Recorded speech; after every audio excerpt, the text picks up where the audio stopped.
It happened. God planned it, huh? Hey. That's awesome. So that's Good, going to be you? the same day. We're all going to be there, guys. Okay, right. It was a lazy day. Lazy day? That's what happened for us. Here. Oh, where? There. Got one. I love it. How'd you do that? Your truck? Trying to wash Where it. did you go away? There you go. That was the one that. Are you That's sure? Yep. I told y'all I'd help pay. That's all I can do right there. Nope, that's plenty. I Pretty certain appreciate I it. gave Dave 140. I don't know if he knew that. How can they do? I mean, it was.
Sorry guys, not muted anymore. Hello, how is everybody? I can see you, Scooter.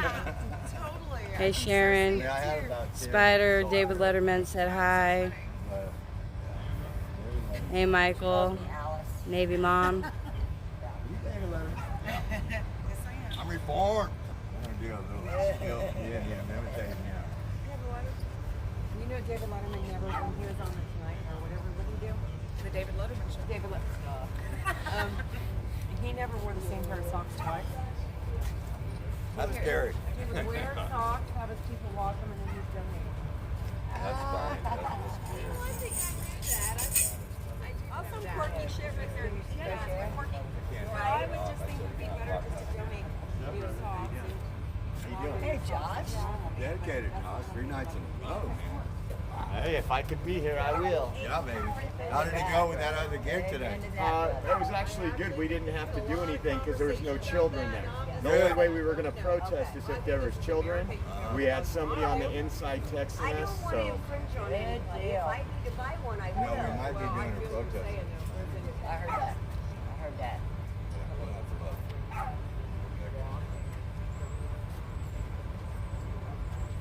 I think that's an awesome idea. Well, maybe tomorrow I'll get it all sorted out. We still might be protesting at the Chinese embassy because the Chinese lady recently, we have her testimony, we have her on video, getting hit by a megaphone by a Secret Service agent at the Chinese embassy, and he ran into the embassy. This happened a month ago. Okay, say that one more time. At the Chinese embassy here in Washington, D.C., I just learned, and I saw her testimony, she has video of a Secret Service agent, because it's right next to Secret Service. The Chinese embassy is right next to Secret Service. He happened to come out and he hit her with a megaphone. They got video of it. They went after him, but he ran into the embassy and nobody can find the guy. It's another case like the Capitol where, you know, with, excuse me, where Ashley was killed, and we don't know what happened much to that guy. He's not getting prosecuted. So anyway, we're going to go to the Chinese people are doing this. I'm just there as a backup, megaphone and otherwise, holding signs, hopefully. And 3, 4, 5 of us putting their lives in danger, more than me. Chinese people, when they protest the Chinese embassy and against China, it's bad news for them. Even these poor folks. So I feel real bad about it. She's really upset. She can't even speak English. The one that got beat. Her and her new friends and me and others, we're going down to the embassy someday this week, and we're going to stand there and protest them beating this woman and that person not being held accountable. United States Secret Service on its back. Accountability. Right next to the Text me that day. And I will. It know might be why. tomorrow, but I will text you as soon as I know. We made it on tonight. I appreciate it. They're hungry to go. Yeah. God bless Steve. Megaphone Steve. Yeah, baby. I'll be there with my megaphone. Amen. There's another nickname. Megaphone Steve. Constitution Steve. I'm That's telling right, you. we just call him Steve. That's what I say. Just call me Patriotic my name. Steve. Patriot Steve. I like that. Patriot Steve. We're all Patriot Yes. name. Patriot name. Patriot Mike. Patriot Rhonda. Patriot Nebraska. Nebraska Patriot.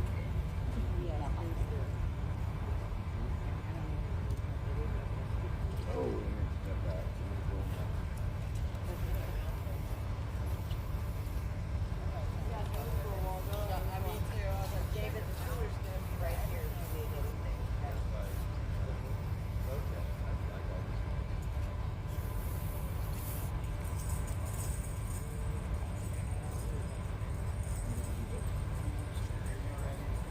I don't like it. Citronella.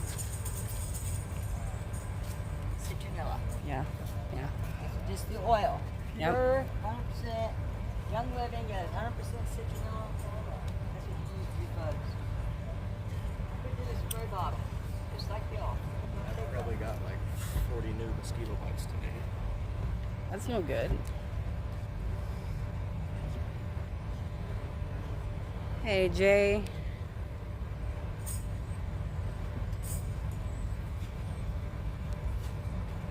Oh, guess what I forgot to do?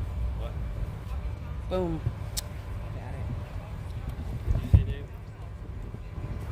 Did I just hear somebody? it. No, I said Jay. Oh. Hello, Patriot Susan.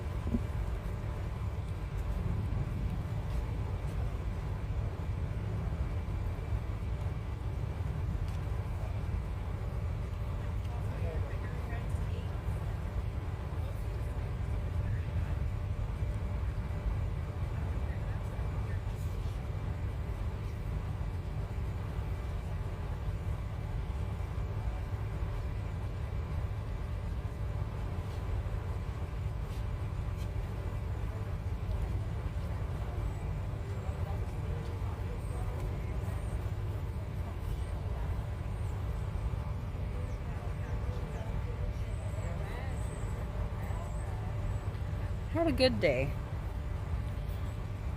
A little bit lazy. Took care of a couple errands. Scooter made us dinner. It was delicious.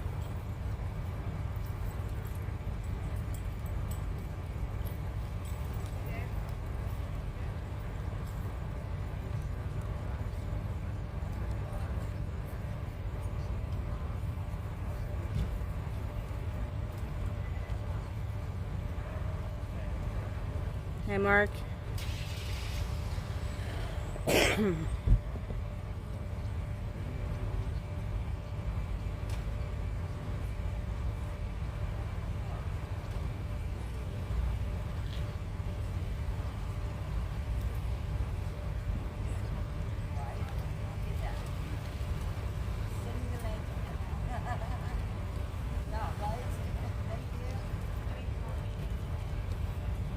Steak and potatoes, veggies. That's what Scooter made us for dinner. It was delicious. Scooter was a little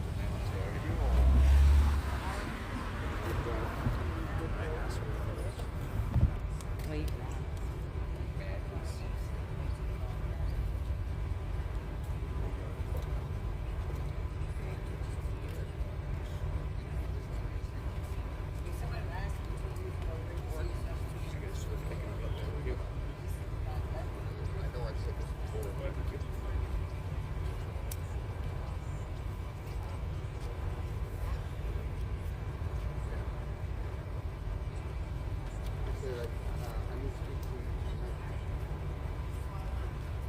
working on something. I've been working on it now. Oh, thank you.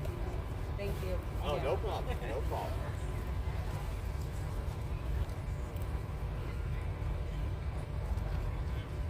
She's not coming today? No, she's taking the night off. She'll be here tomorrow. Lazy. Lazy, these people. Yeah, she needed a I break. want my dog. I love that dog. I know. Oreo, don't knock her. She worked really hard today making us a steak and baked potato dinner. Is that right? Yes, Yes, sir. she did. You weren't there. Hello, Constitution is our freedom. No, it was not. No, it was not.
Things are getting pretty low right there. Yeah, they are. They did have some extras in there. Of the, small shadows.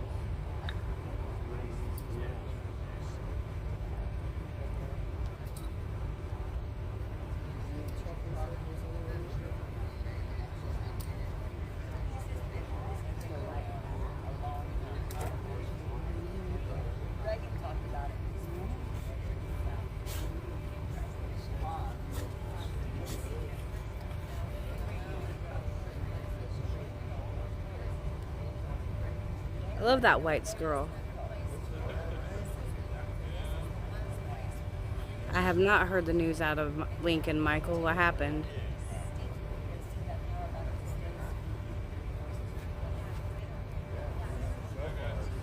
I got his 20 taken care of, Scooter.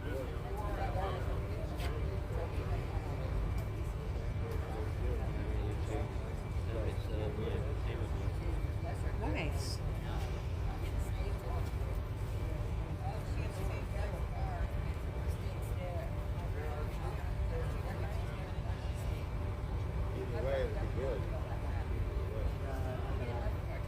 Shut the front door. Was he really fired?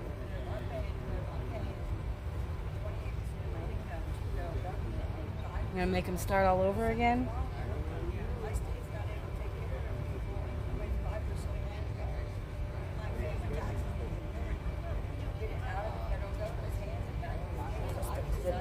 Hey, that's I forgot I awesome. stuck it in my pocket so we wouldn't Lose it. That's cool. I don't get it, Michael, why they're doing that.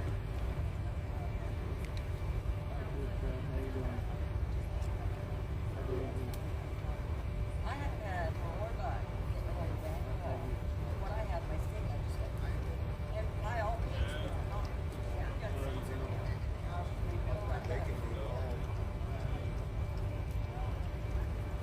what is he doing? We're still paying 40% base rate. We're still paying high gas prices.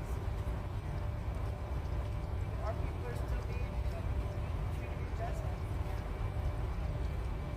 Well, I'm glad you found me there, Alan. Been like that all week.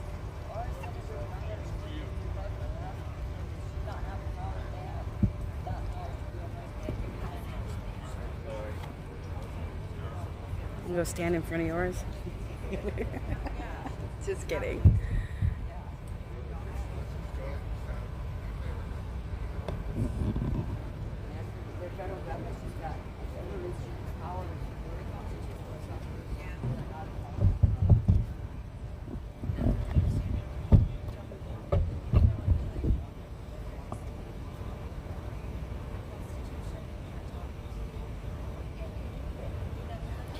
Yeah, but you're not going to get a national championship by replacing a head coach every 4 years, 3 or 4 years.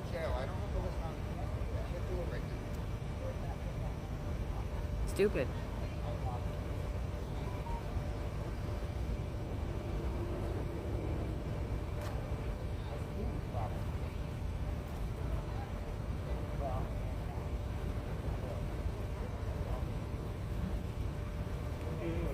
Whew.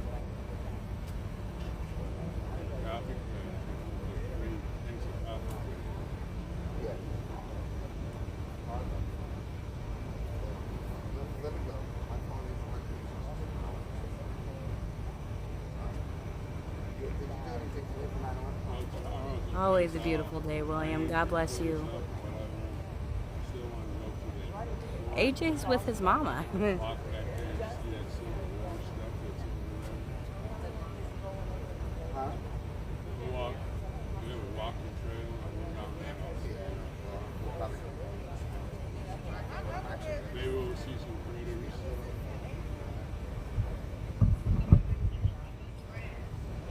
think I'm crashing off the coffee. I had 3 big glasses of coffee today. Coffee crash. I'll call you when I get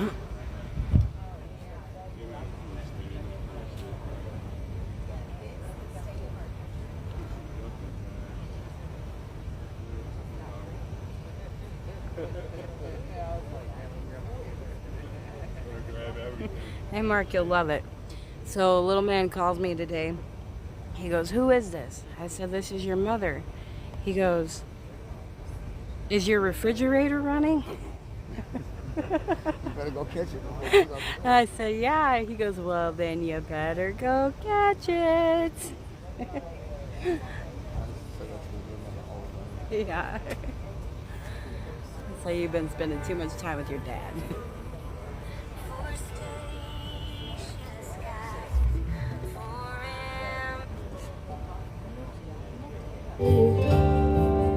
For purple mountain majesties. Mark, he's doing awesome in school. They've already got him in an advanced reading program, and he's only in kindergarten.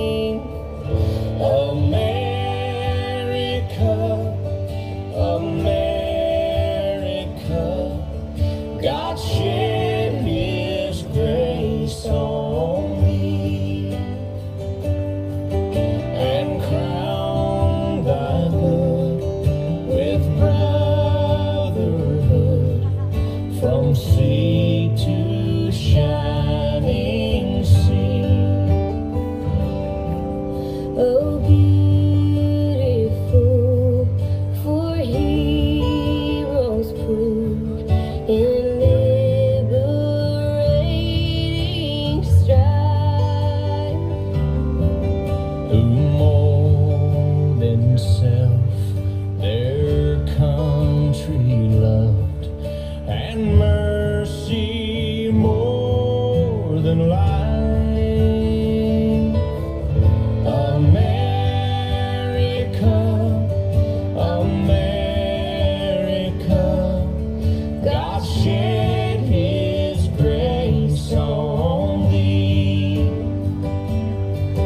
and crowned thy good with brotherhood from sea That's to awesome, Susan.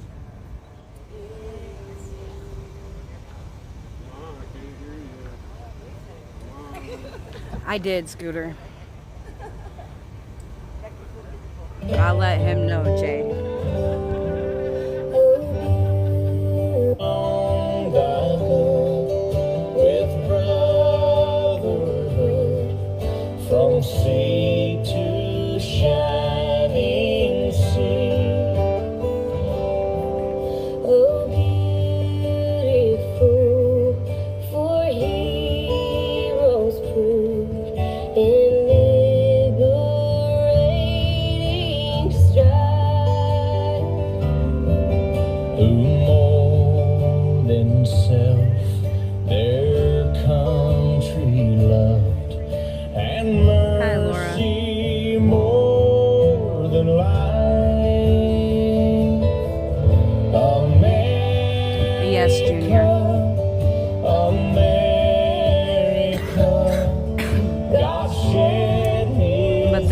several people that are still in jail from that day who have yet to have any kind of trial or sentencing. 500-600 days later. From sea to shining sea, America, America, God shed His grace on thee, and crown thy good with brotherhood. From sea to shining sea.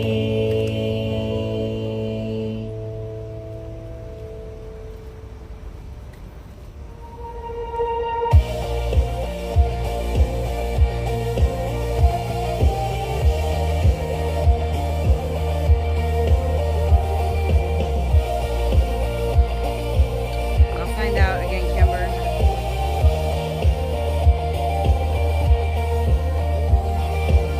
Who breaks the power of sin and darkness? Whose love is mighty and so much stronger? The King of glory, the King above all kings.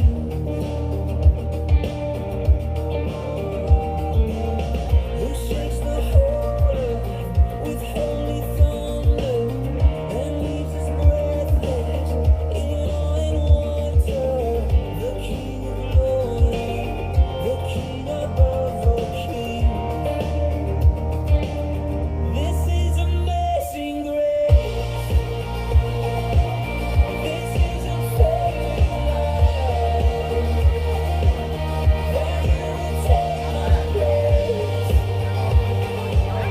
That you would bear my cross. You laid down your life. That I would be set free.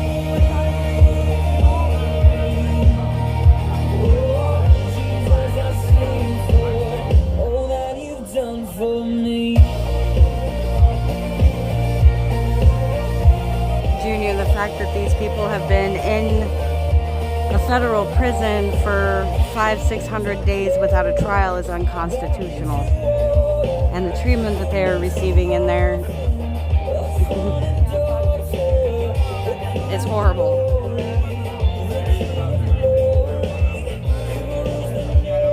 Michael, is he starting nonsense or asking questions? I mean, if they're guilty or they did something wrong, that's one thing, but to be held for almost 2 years without any kind of trial is wrong.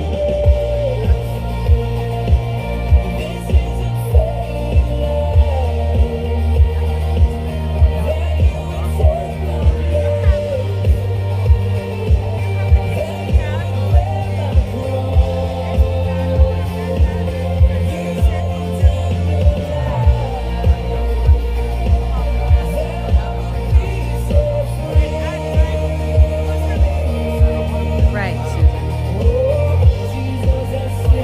And while we're talking about it,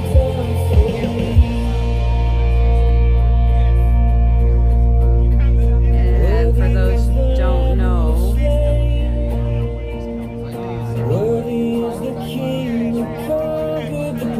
this is the flyer for the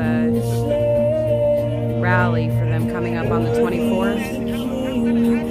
They're also doing a press conference Thursday at noon.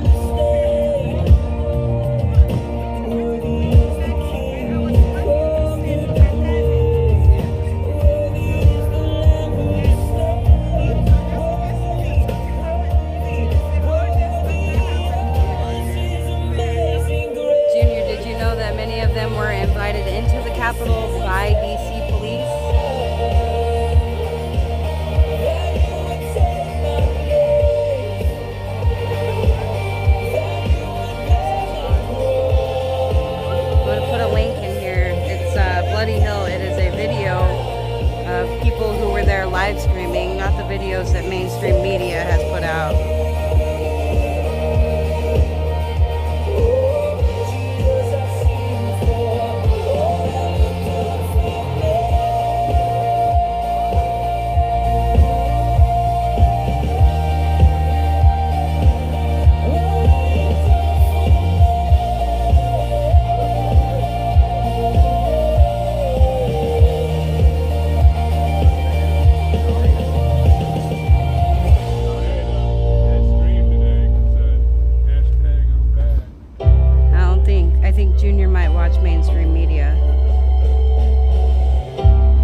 too, Southern gal. One of the guys that got pepper sprayed a week ago, yes, tomorrow, is one of the people who were trying to save Roseanne Boylan from getting trampled to death. For you and me. I'm so proud to be called an American, to be named with the brave. If you haven't seen it, go to that bloodyhill.com, and it's an hour-and-a-half video. I honestly haven't watched the whole thing. I've seen a lot of it. It's eye-opening, to say the least.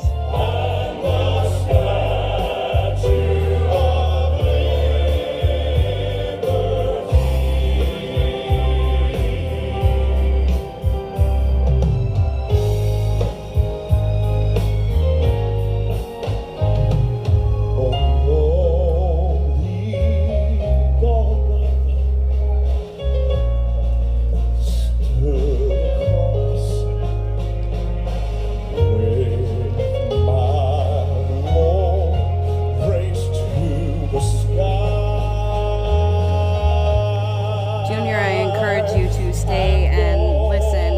In about an hour or so, we will actually have people from inside the jail call us and tell us about their experiences.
West Virginia, Blue Ridge Mountain, Shenandoah River.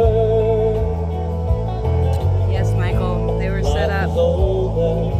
Older than the trees, younger than the mountains. Confession, I thought that was conspiracy, but the more I learn, the more I know. They were set up. They were let in.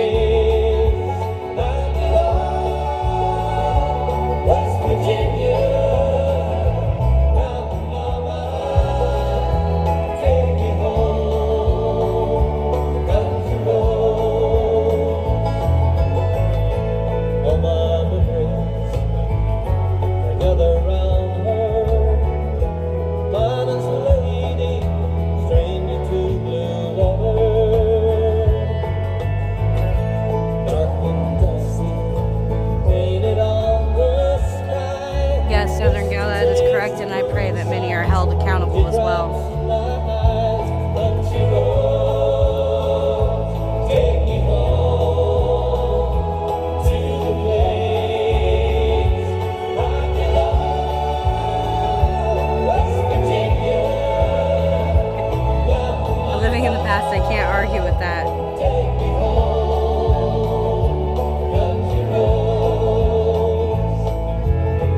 I hear her voice in the morning hour. She calls me. The radio reminds me of my home far away. Driving down the road, I get the feeling that I should have been home yesterday. Country roads, take me home to the place I belong. The elites need to be held accountable.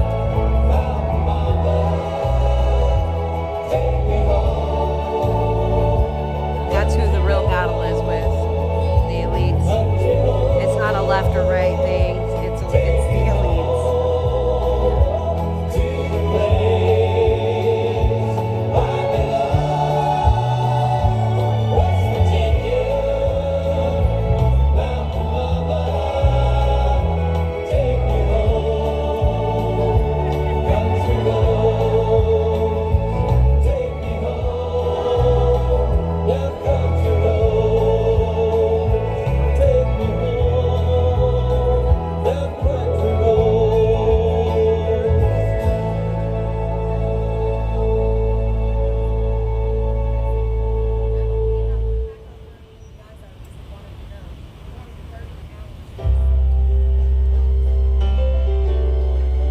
Junior, honey, it's not a left or right thing. The way these people are being treated in these prisons is inhumane, and it's unconstitutional what they're doing to them. Stands a lady with a torch raised to the This lady over here talking to Steve. and all who see her know No, I hope Junior stays and listens with an open heart. for you and me. Not bad. A few more coming, it looks like. I'm so proud to be born an American. We can't just silence people because we don't like their opinions. We have to talk to them.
Maybe tomorrow.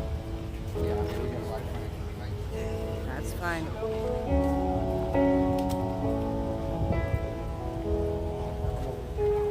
Apologies for what, Michael? The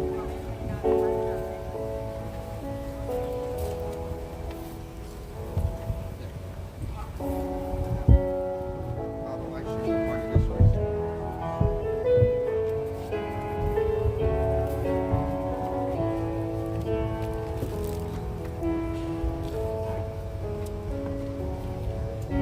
Better watch out, I'm standing next to A what? a pro. Oh, no. You started before I did. Our God is an awesome God. He reigns from heaven above. Yeah, it's okay. There's a world full of people like that that need to hear the truth.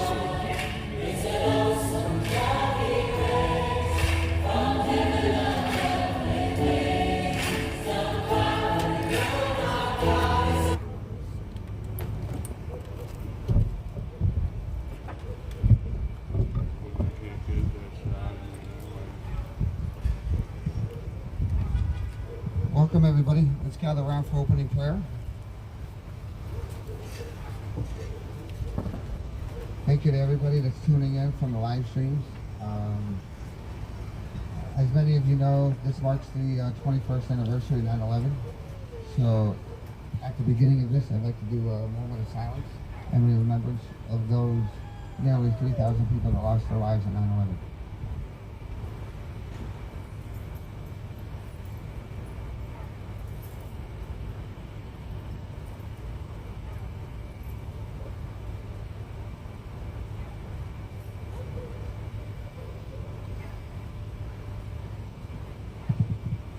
Dear Heavenly Father, thank you so much for bringing us back safe and sound here at the DC Gulag, where we stand in solidarity with our political hostages.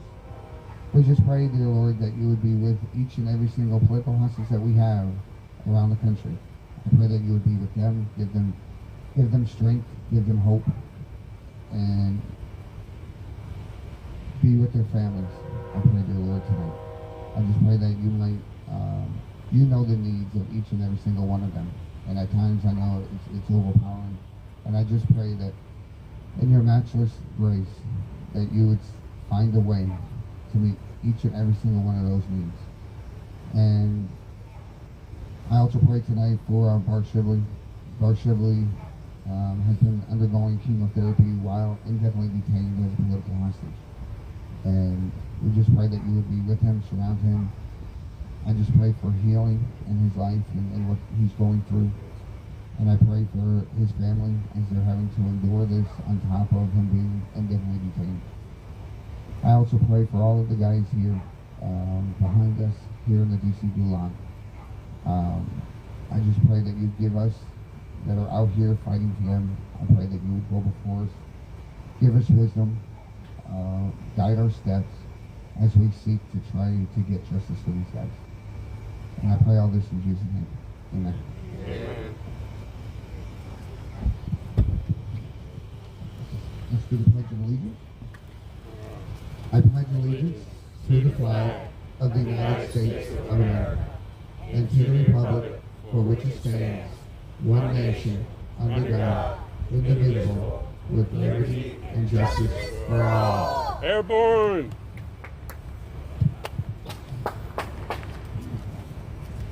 We're gonna play a few songs, and over the next half hour or so, we're just gonna speak a little bit about 9/11.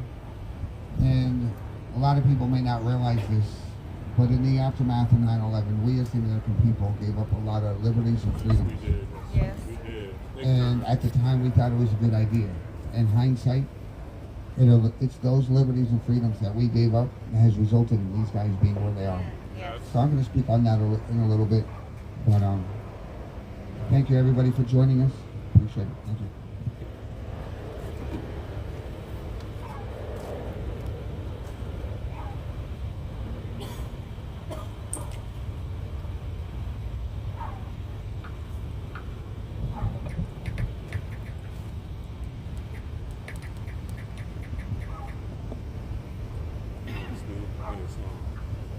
Morse code. Morse code song.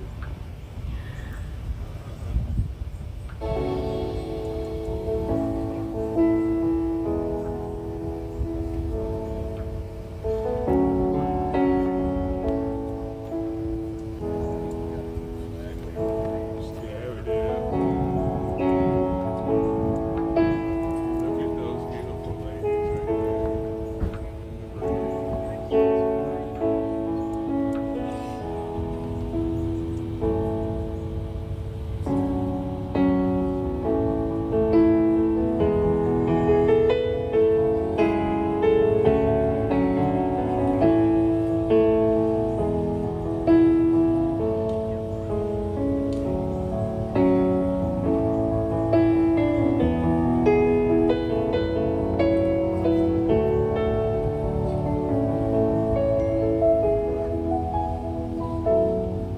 Cause our God Says, hey, is Mom. an awesome God. He reigns from heaven above with wisdom, power, and love. Our God is an awesome God. Our God is an awesome God. He reigns from heaven above with wisdom, power, and love. Our God is an awesome God. Our God is an awesome God. He reigns from heaven above with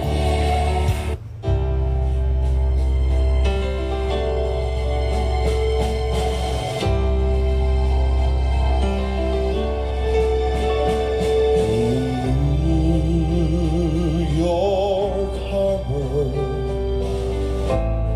stands a lady with a torch raised to the sky. And all who see her know she stands for liberty for you and me. I'm so proud to be called an American, to be named with the brave and the free. I will honor our flag and our trust in God and the Statue of Liberty. No, they'd rather burn them.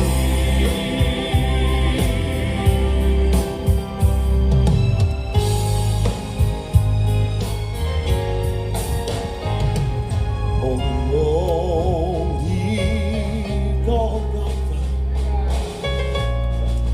stood a cross with my Lord raised to the sky.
just my children and my wife. Thank my lucky stars to be living here today, 'cause the flag still stands for freedom and they can't take that away. And I'm proud to be an American, where at least I know I'm free. And I won't forget the men who died, who gave that right to me. And I gladly stand up next to you and defend her still today, 'cause there ain't no doubt I love this land. God bless the USA.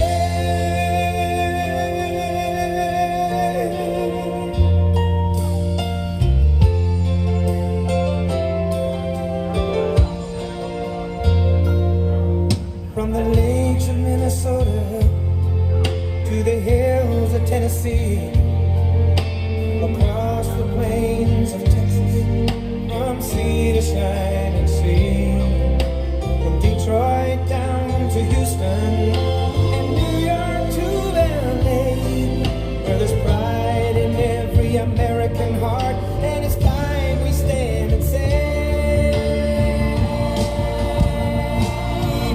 that I'm proud to be an American, where at least I know I'm free. And I won't forget the men who died, who gave that right to me. And I gladly stand up next to you and defend her still today, 'cause there ain't no doubt I love this land. God bless the USA.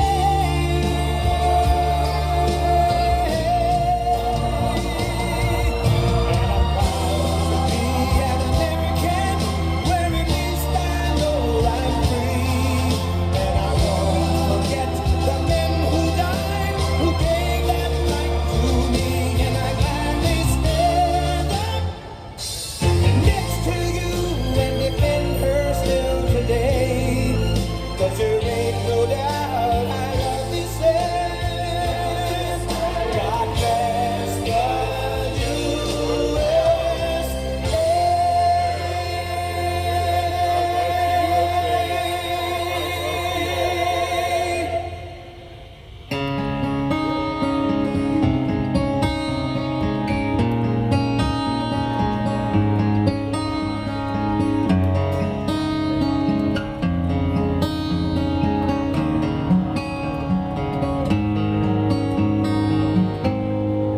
Am I the only one here tonight, shaking my head and thinking something ain't right? Is it just me? Am I losing my mind? Am I standing on the edge of the end of time? Am I the only one? Tell me I'm not. Who thinks of taking all the good we got and turning it bad? Hell, I'll be damned. I think I'm turning into my old man. Am I the only one willing to bleed, take a bullet for being free, screaming what the fuck in my TV for telling me, yeah, you're telling me that I'm the only one willing to fight for my love of the red and white and the blue, burning on the ground. Another statue coming down in a town near you, watching the threads of old glory come undone. Am I the only one not brainwashed, making my way through the land of the lost, who still gives a shit and worries about his kids as they try to undo all the things he did? Am I the only one who can't take no more screaming? If you don't like it, there's a fucking door. This ain't the freedom we've been fighting for. It was something more. Yeah, it was something more. Am I the only one willing to fight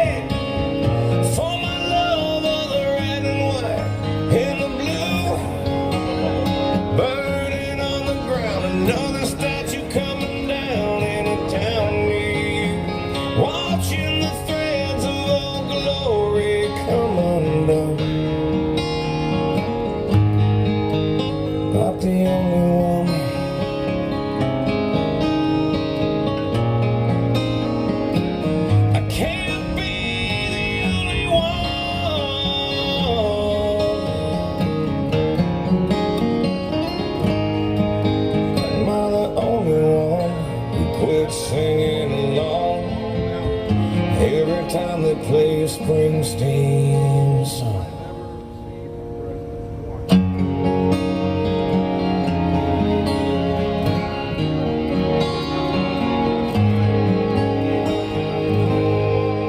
Am I the only one sitting here, still holding on, holding back my tears for the ones who paid with the lives they gave? God bless the USA. I'm not the only one willing to fight for my love of the red and white and the blue. Burning It's your song cue. another statue coming down in a town near you. Watching the Hey Barney, how are you? come undone. I'm not the only one. Hey Patriotic Punk. I can't be the only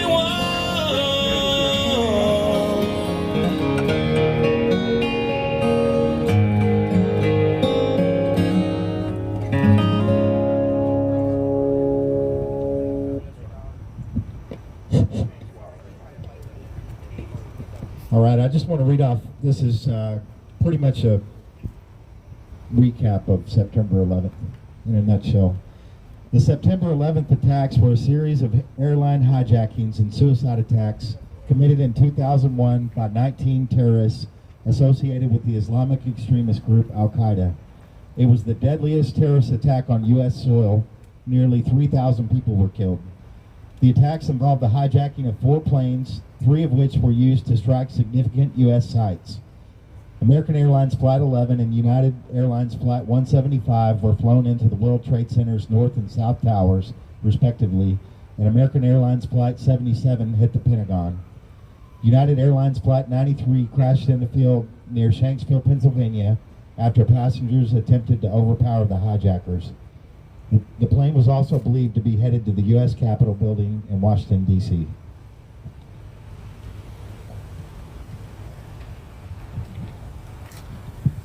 Thank you for that. I'm sure that if I asked everybody here where they were when 9/11 happened and what they found out, you know, I think we all have a story to tell. For me, I lived in Hartford, Connecticut at the time. Generally speaking, I had my alarm set, you know, for the loudest noise to wake me up. That particular day, I had it set to the radio. When my alarm went off and the radio came on, it had mentioned that something had just happened in New York City. I remember getting up, looking out the window. When I looked out the window where I was in Connecticut, there wasn't a single cloud in the sky. And then I turned on the TV and the first plane had hit the first tower. And while I was watching there, a few minutes later, the second plane hit. And everybody knows the rest that unfolded that day. And that was a day that certainly changed America. I mean, I don't think America has ever been more united than on September the 12th of 2001. And in the aftermath of what's transpired between then and now, probably the biggest thing to come out of that was ultimately President Bush at the time signed into law the Patriot Act. And that Patriot Act basically ripped away any kind of constitutional rights for foreign terrorists, which we were all on board with at the time. And hand in hand with that, you know, TSA took over security at the airports. We had to subject ourselves to searches and going through metal detectors and all of that, which to this very day has just kind of ratcheted up, especially with the onset of COVID. One thing that history has taught us in the history of our country is that when we give power to the federal government, they never, ever, ever give it back. These executive orders, emergency orders that were enacted for COVID all across the country, especially in my home state of New York, especially in New York City, is still ongoing to this very day. Emergency orders, by its very definition, represents a temporary kind of a thing. there are people in our federal government that have used those atrocities, those events, and weaponized them against the American people. And the thing I really want to talk about, not too many people may be aware of this, that ultimately what happened with the Patriot Act gave the federal government to house any foreign terrorists that they found around the world in Guantanamo Bay, put them in cages, not even charge them with crimes, not even bring them to trial, basically sit there and rot away. Many of them 20, 25 years now. And this is what I'm saying. I mean, it's one thing, especially in the aftermath of an attack, a terroristic attack on U.S. soil so egregious. But when the federal government, again, in 2012, under the National Defense Act, when President Obama signed into, or renewed, a lot of people don't understand that the Patriot Act had a 10-year expiration date, right? 2012, under much opposition, President Obama signed into law through the National Defense Authorization Act of 2012, where he renewed that Patriot Act. But everything that applied to foreign terrorists now applied to domestic terrorists. And that has begun a 12-year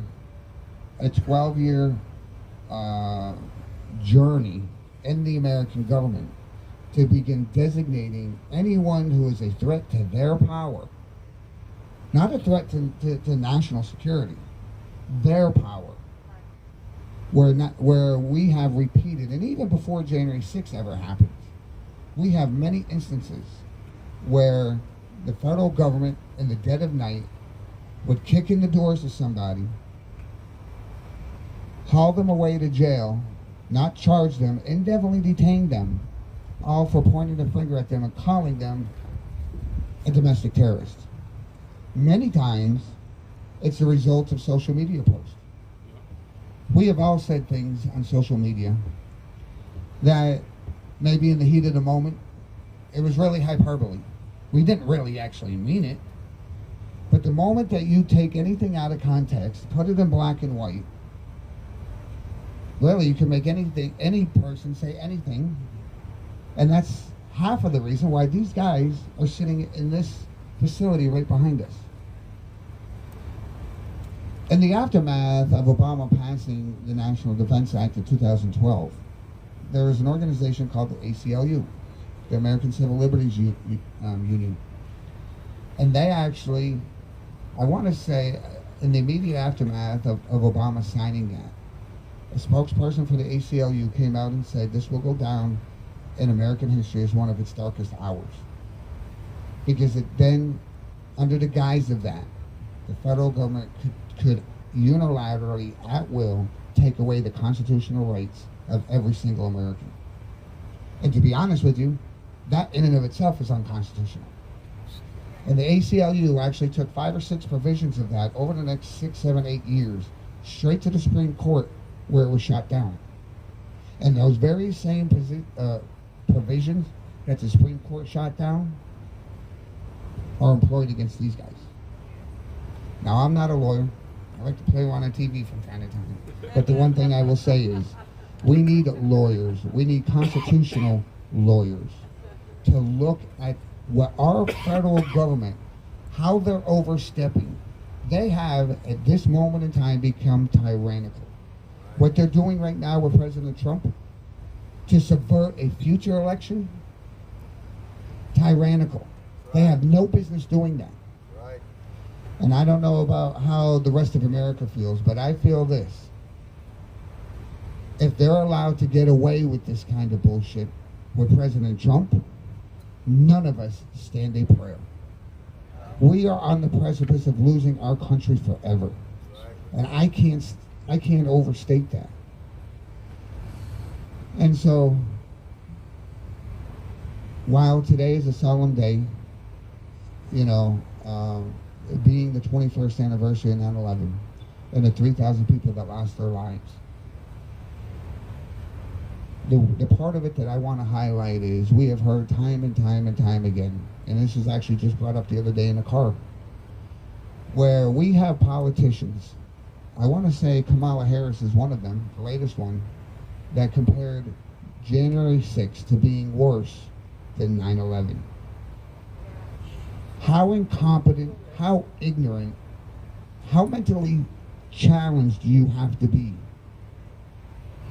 to compare a terrorist attack on U.S. soil that killed 3,000 people and compare that to something that Kamala Harris and her whole cronies had a hand in making happen? January 6th was a day that was weaponized against the American people.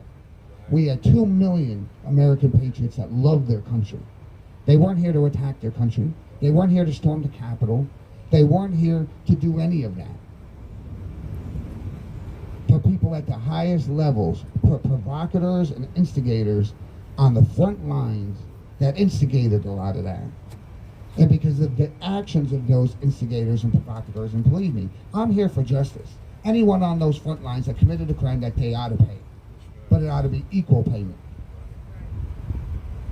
Not the world turned upside down because they exist on one side of the political spectrum. But what I will say is this. What happened on January 6th, even members of the Capitol Police that was there that day, in their own words, in their own affidavits, have come out and put the blame squarely on the lack of preparedness and the complete I don't know exactly how to say this. But they blame themselves for not being better organized, better prepared, and preventing what happened. And to those Capitol Police officers that felt that way, that were there that day and witnessed everything, the one thing I have to say is you need to look within your own organization higher up, because those are the people that rubber stamped not having National Guard troops support there that day. They're the ones who sent some of your co-workers away that day so that what happened could happen. And one thing, in saying all of that, I will say this. If it wasn't for the greatness of American patriots that were there that day, those people at the highest levels who had designs of massacre that day, they wouldn't have failed. And every single American patriot that was there, that stood their ground, that called out, you are the best, and you represent the best of America.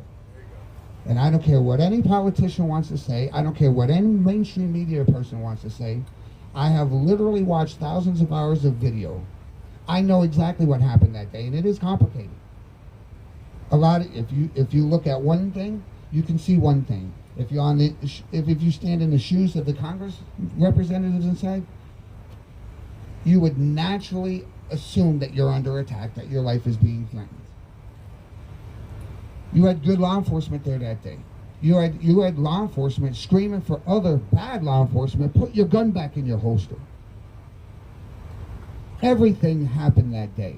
And for mainstream media to broad stroke it as one thing, an insurrection, is bullshit. That's right. And for our federal government to feed that information to the mainstream media, that's bullshit. Right. The enemy of the people right now today is our free press. And I say free press, it's mainstream media. Because you take your talking points from the federal government rather than report the truth. Right. And you're supposed to be the last line of defense to the American people to prevent tyranny. That's right. And you're aiding and abetting tyranny by doing what you do. That's right. That's right. So I just want to begin that dialogue where the truth is out there. We look for the truth. And this is the thing. There's a lot of people that have been brainwashed by mainstream media. We see it today. I mean, we sat down kind of in a circle today, just looking on Twitter what was being said. And some of the most abominable stuff that I saw said today was regarding Ashley Babbitt. What a disgrace. There are people saying that she was part of violence. You know, the only violence that she partook in that day was smacking the person that broke the windows of the Senate chamber. Show one other violent thing that was done that day by Ashley Babbitt. You won't find it. Ashley Babbitt is a national hero. She served 14 years in the military. She sacrificed so much for this country. Ultimately, the ultimate sacrifice, her own life. And anybody who wants to disgrace that, you don't know the first thing about America. You don't know the first thing about American service, military service. And most importantly, you don't know what it means to be an American patriot. Amen. All the way. And to the judges, and to the politicians, not too far from this very place, you all took an oath to this very Constitution. Right. You took, that gives that guarantees every single U.S. citizen. It doesn't give them the Bill of Rights, it guarantees it. Because God's the one who gave that to us. Amen. And when you sit there and you come out and you talk all this stuff about, and broad stroke 2 million Americans as being terrorists and all this other stuff, an enemy and a threat to national security and all of that, what you're essentially saying through your lying teeth is they represent the biggest threat to my power. And guess what? Those 2 million people very quickly is going to turn into 30 million, 40 million, 80 million. And when that happens, you're not going to have any power. Because the only power you ever had is the power that we, the people, gave you. Right. That is the Constitution that you're trying to destroy. Why? Right. Because you know for a fact that that very same Constitution that puts you in power is the very same Constitution that can take you out of power. And when I talk about all of this, I'm not talking about raising up and doing it violently. We owe it to ourselves. We owe it to every single American around the country to do it peacefully and to exhaust all peaceful means. Right. Right. And that's the point that we are at. We need to unite and band together as one people with one voice and demand from our elected officials that they uphold their oath. And if you don't, get the fuck out of office. You have no business being there. There's a 12 right there. Yeah. So, Yeah, good. Kick ass. like I said, you know, this is indeed the anniversary of 9/11. A lot of people gave their lives that day. And my message to America is exactly this. And it's exactly the same message that I would give on behalf of Ashley Babbitt, Kevin Greason, Roseanne Borland, Benjamin Phillips, Brian Sicknick even. Don't let their life and their death have been in vain. We as Americans need to use that to motivate us. Their truth is out there. Search for the truth. That's the least that you can do to honor them. Don't believe what I have to say. Go find it for yourself. The truth is there. Epoch Times, Bloody Hill. Hey, why don't you come up there, Mickey? Top8.com. The best thing I can say is we have a call to action page at www.4Ashley, ASHLI.com. On that call to action page, you'll see a list of groups where you can go and get the truth. Stop Hate is on there, Condemn USA, Americans for Justice is on there, CAP, Citizens, APP.us. There's so many places. BloodyHill.com is a documentary. It's a free documentary. Just go to BloodyHill.com. You can download it, watch it. Epoch Times has put out one of the most stunning documentaries regarding January 6th. They ask questions that have not yet been answered. I have 3 questions about that day. I still haven't received the answer. Number 1, who's responsible for the National Guard not being there? Ultimately responsible. I'm not talking about the higher-ups casting blame and walking away and having their degrees of separation and all of that. Nancy Pelosi, why weren't the National Guard troops there that day? Mayor Bowser, why wasn't the National Guard troops there that day? That's who I want to hear from. That's who I want to take the stand and testify under oath.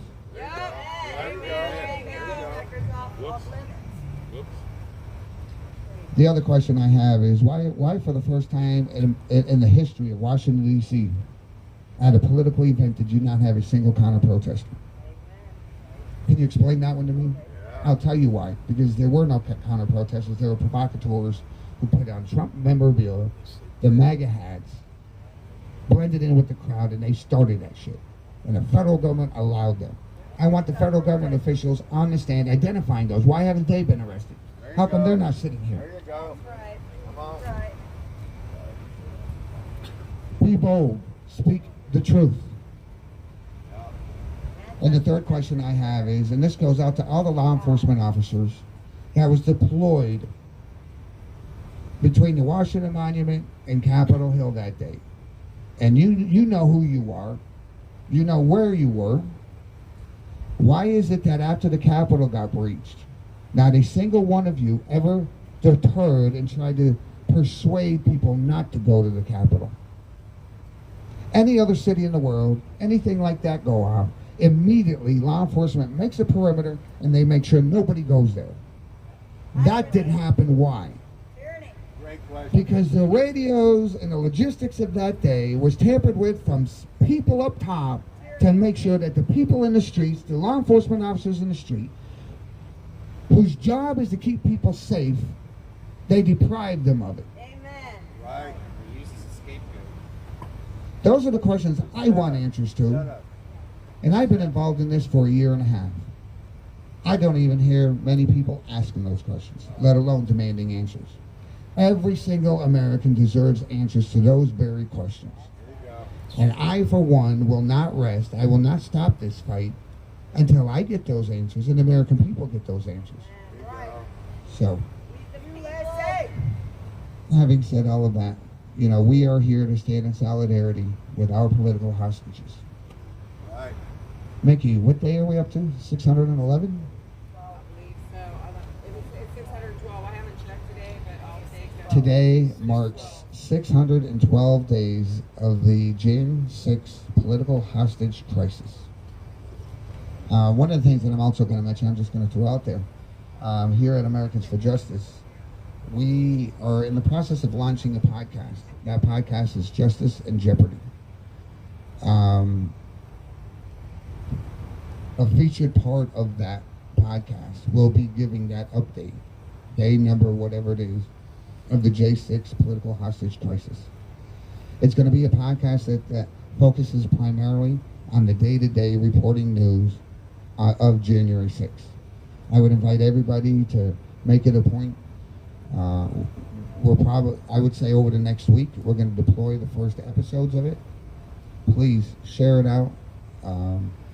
I think we're at a point where we really need, and those, especially those within the January 6th community, you know, those that follow these cases, people that want to listen in.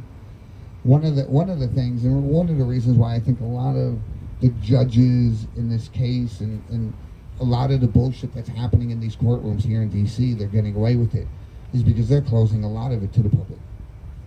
There is a bench trial that's going on right now.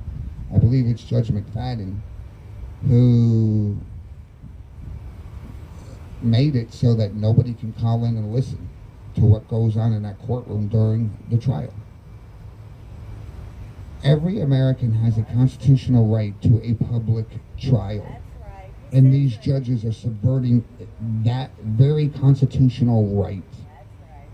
Some of these judges should be held for treason. That's right. Why is it they don't want the public to know? Political. Because it's political. You're not supposed to be political. Read your Constitution, honor your oath. So we have an uphill battle, people. And what I would say is, and to everybody out there on the live streams, please share this out. Please spread the word. You have neighbors, you have friends, you have families. Work on them. Peacefully, slowly. It is our job to win hearts and minds. And we only do that with truth. And so be bold, speak the truth. Thank you.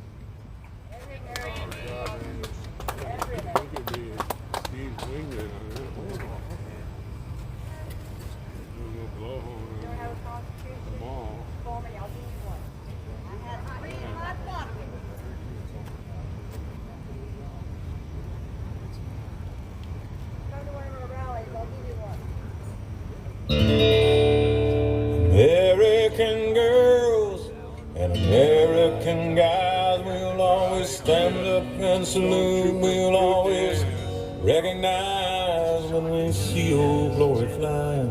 There's a lot of men bed, so we can sleep in peace at night when we lay down our head. My daddy served in the army, where he lost his right eye, but he flew a flag out in our yard till the day that he died. He wanted my mother, my brother, my sister and me to grow up and live happy in the land of the free. Now this nation that I love is falling under attack. A mighty sucker punch came flying in from somewhere in the back. Soon as we could see clearly through our big black eye, man, we lit up your world like the 4th of July. Hey, Uncle Sam, put your name at the top of his list, and the Statue of Liberty started shaking her fist, and the eagle will fly, and it's gonna be here when you hear Mother Freedom start ringing her bell, and it'll feel like the whole wide world is raining down on you. Brought to you courtesy of the red, white, and blue.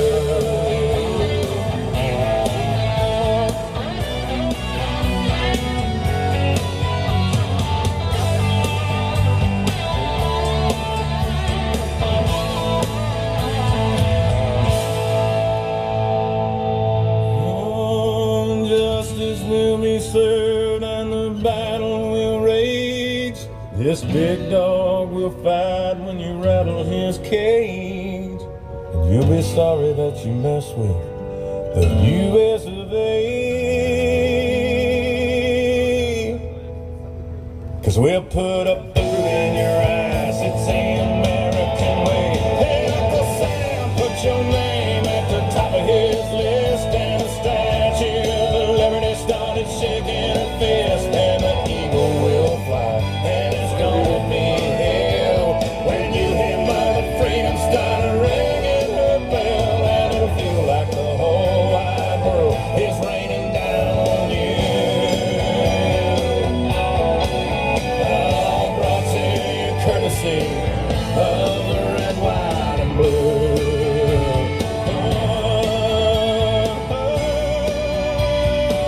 Of the red, white, and blue.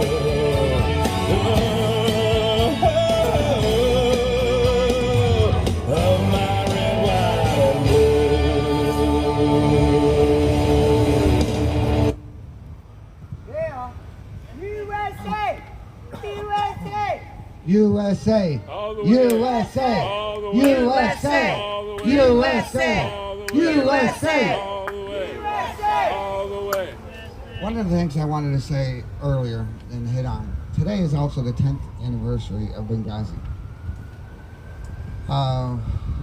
What do we have? Four people that died in the Benghazi attack. One of them, I believe, was the ambassador. The one thing I will say is, it's 2020 was not the first presidential stolen election. The Obama administration and his re-election.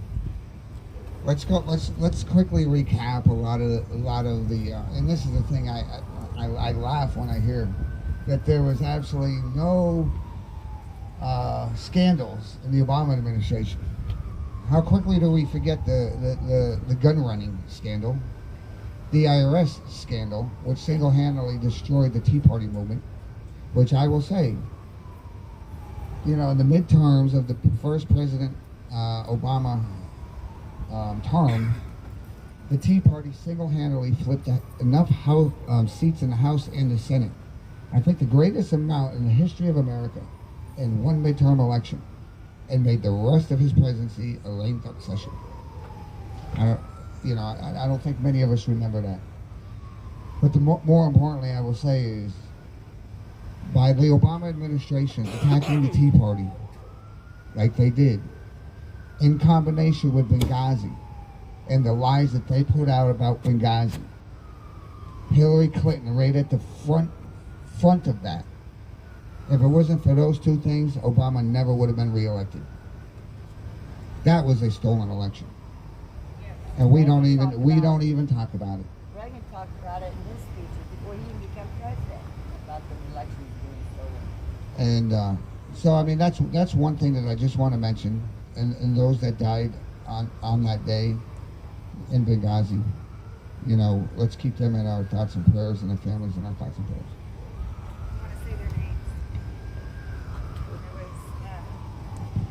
I would like to also say, you know, that there was the Navy was in the Mediterranean Sea that day in Benghazi, and they were told to stand down and not go in and save them. You know, when you hear of how those guys felt on that ship, and they knew they were dying, and their own government told them, no, don't go get them. Why? Because what General Flynn said is they were running guns through that country. So, you know, that was 10 years ago. That's a decade ago. We can't just keep this up, you guys. The people that died in Benghazi on that day was Glenn Doherty, Chris Stevens, Tyrone Woods, and Seth Smith. And their lives mattered, and our government left them there to die. So let's never forget that. And, you know, just to add what she said, those men on that ship did not stand down. They mobilized.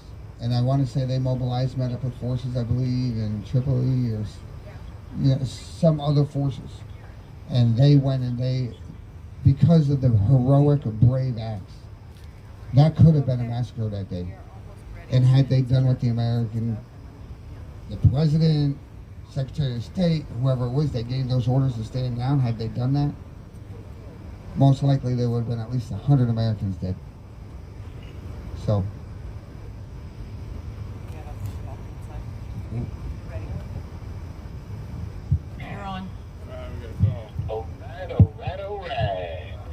Good evening, DC Gulag. Welcome to the J4J6 Family Hour. My name is John, a.k.a. DJ Jerome. I'll be your Martin Luther King Jr. for the night. Our nation's civil rights crisis of the day is the plight of the patriotic MAGA Republicans. Joe Biden tucked tail and ran out of Afghanistan, leaving tens of billions of dollars worth of military equipment to the very same Taliban and Al-Qaeda terrorists who perpetrated the worst attack ever on American soil, only to declare that half of our own citizens, the proud MAGA Republicans, as the real enemy to be destroyed. This disturbs me and is very frightening, but we must remain peaceful and win the hearts and minds of as many as we can.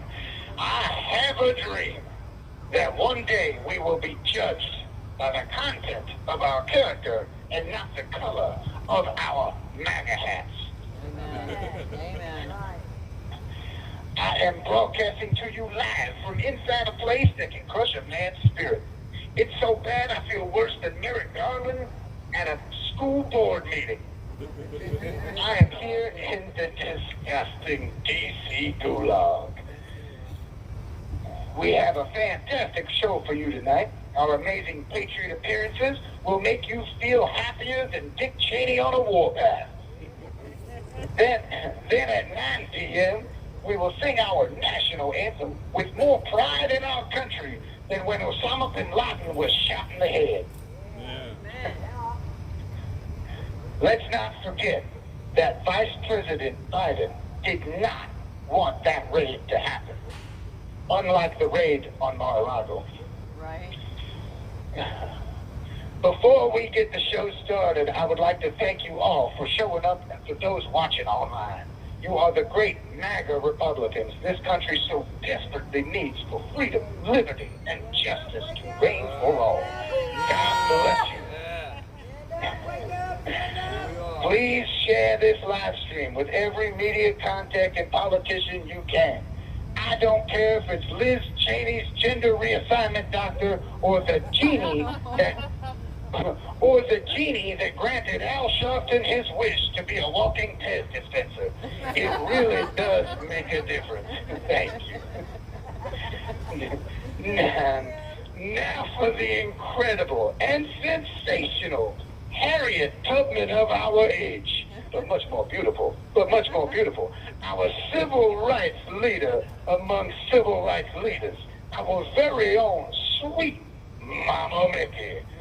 We all love you so much, and we are so proud of you. We couldn't have dreamt of a better leader. God bless you, Mama. I love you. Thank you, John.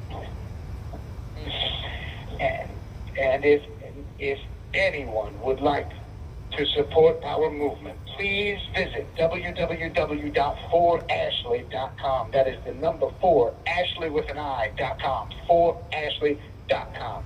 And if you would like to get to know any of us Patriots better in our own words, please visit www.wearegoodmen.com. That is wearegoodmen.com. All right, we're going to do something a little different tonight. We have, in remembrance of 9/11 and all of the lives lost and the soldiers lost afterwards, we want to do run through a few Patriots for a few minutes each and give an account of what their thoughts are on this issue and where they were, what their thoughts are, and how they're doing. So we're going to bring it down a little bit, and we're going to put Jeffrey Sable on. So here is Jeffrey Sable. He is a geophysicist from Colorado. And here he is, Jeffrey Sable. Jeff. Too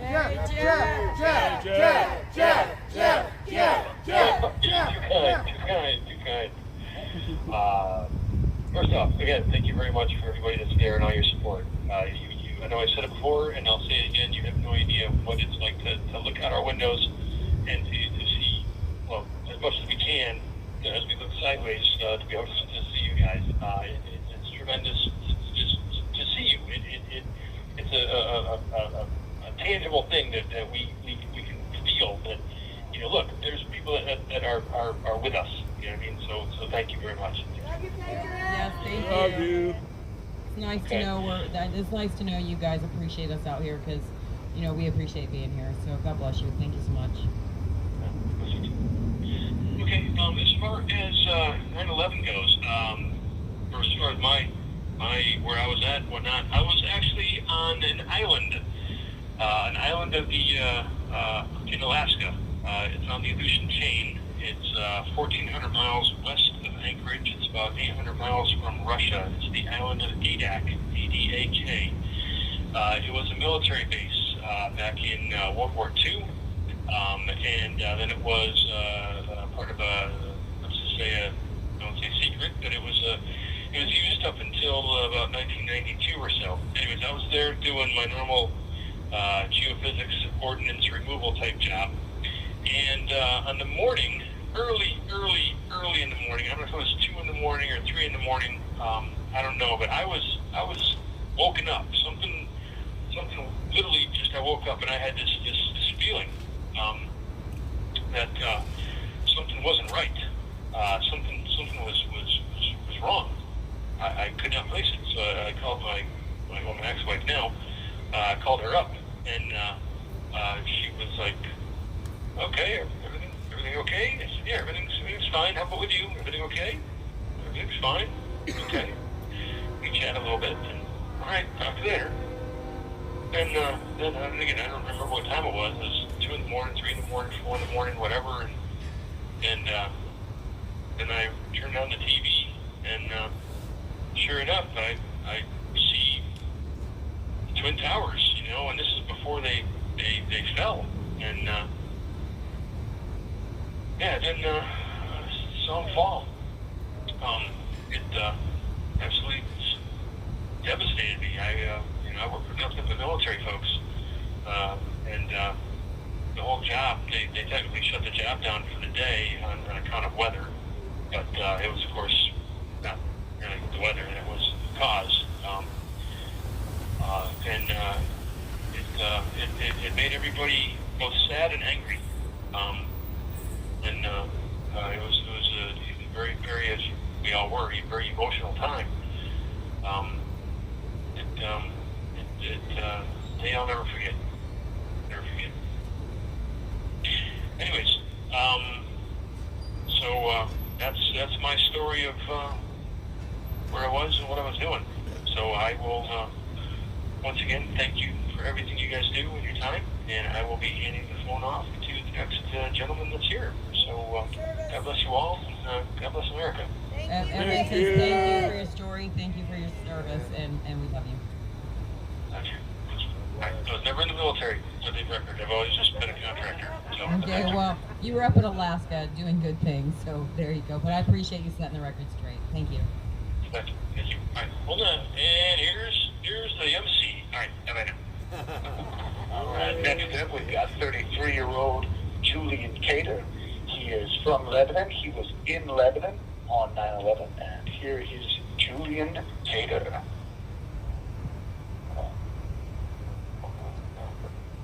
Hello? Hey, Julian. Hey, Julian. Good. How are you? Good to talk to you again. Good, you too. Yeah, how are you guys doing today? Pretty good. It's nice weather. It's looks like it might rain later, but it's not raining now, so we're happy about that. And we're doing pretty good out here. Are you going to share your 9/11 story with us? Because it seems everybody remembers where they were, when that happened. So, is that you want to tell us where you were? Yeah. I was about 12. I was in Lebanon, living in Lebanon. And I was trying to figure out why I found out about it in the afternoon and not when it happened. And I was like, duh, there's a 7-hour difference. So when it happened, it was like early to mid-afternoon-ish. And then I was seeing like this, it was hard to process at the time, when you haven't even seen anything like that. But just seeing my parents' reactions, and mostly my mom's reaction, and just hearing the talk, and then you're watching it as it's happening, and then you're like, you think that's it, and then here comes another plane out of nowhere. Yeah. And it was just like, it was very hard to watch. Like, I don't think I watched the whole thing when it was happening, because I just couldn't. They were showing the people that were like jumping out of the buildings too. And yeah, it was kind of hard to watch. Yeah. In the beginning. Yeah, but to watch all the way through. I remember seeing the first building on fire, thinking what a horrible accident, and then the minute that the second plane hit, it kind of snapped you into reality that it was no accident. But at first, I remember thinking, oh my God, what a horrible accident, and then bam, not so much.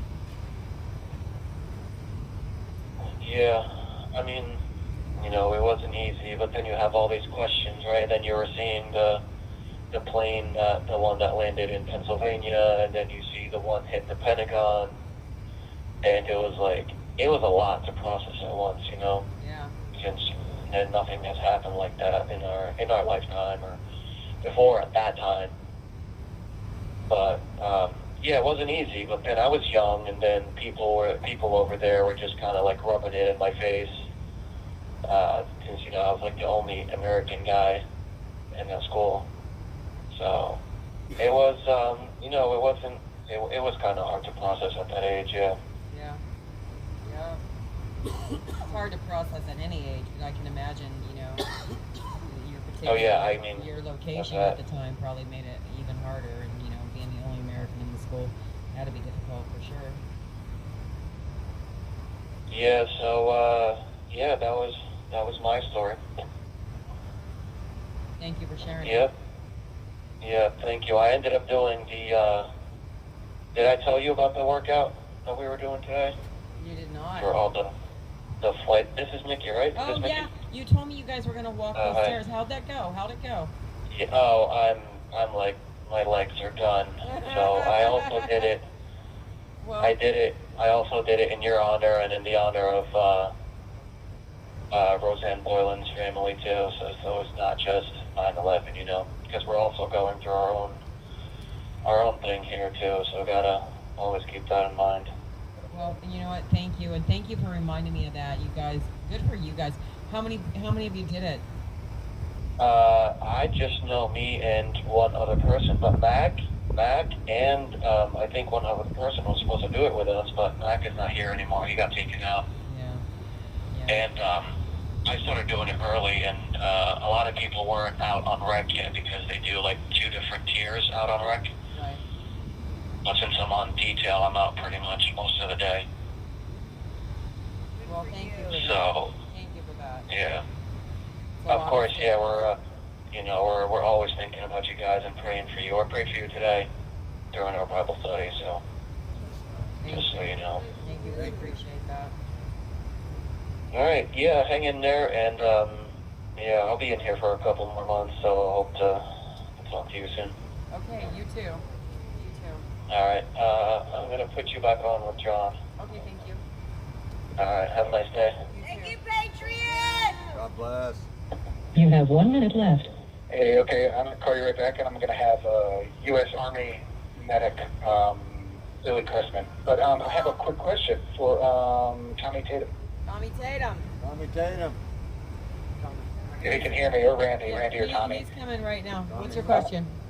All right, the question is, Sable wanted to know, Jeffrey Sable wanted to know how many whistleblowers came forward, and if you had any information on the source of that. Yeah, I saw his question. I saw his question about that, and I looked it up. It's in the Washington Times, and they describe it as scores of FBI agents across the country. And when I said hundreds, that was an interview I saw of a clip of a podcast or something from, I think, a congressman or something like that. But tell them to look it up. It's in the Washington Times. It's kind of a hard story to find. Yeah. Well, shoot, 5 scores is 100, so I mean, scores is 300. And across the country. So yeah, I think that's Thank you for using. Goodbye. right back. Jesus is coming like a thief in the night. Shake the sleeping giant.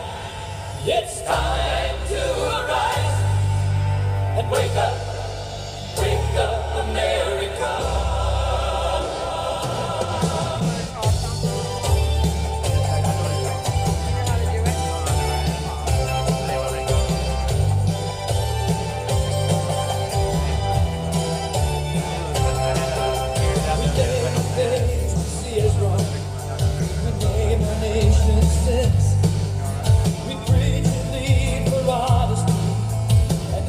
I think they're calling right back. Just a minute. We're just waiting on the phone to ring. Social justice in our foreign policies. But let's not be distracted. Let's not be deceived. We battle not with flesh and blood, and the government submit. For all the fallen short of God, and all of should sin. Force we take the king to the battlefields of fair, and upon our knees we shall see victory declared. Wake up, America, at the dawn's early light. Jesus is coming like a thief in the night. Shake the sleeping giant. It's time to arise and wake up, America.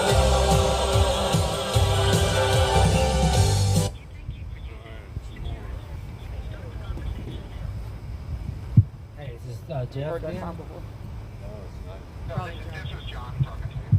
Alright, let me make sure I get the name right. Cool. John.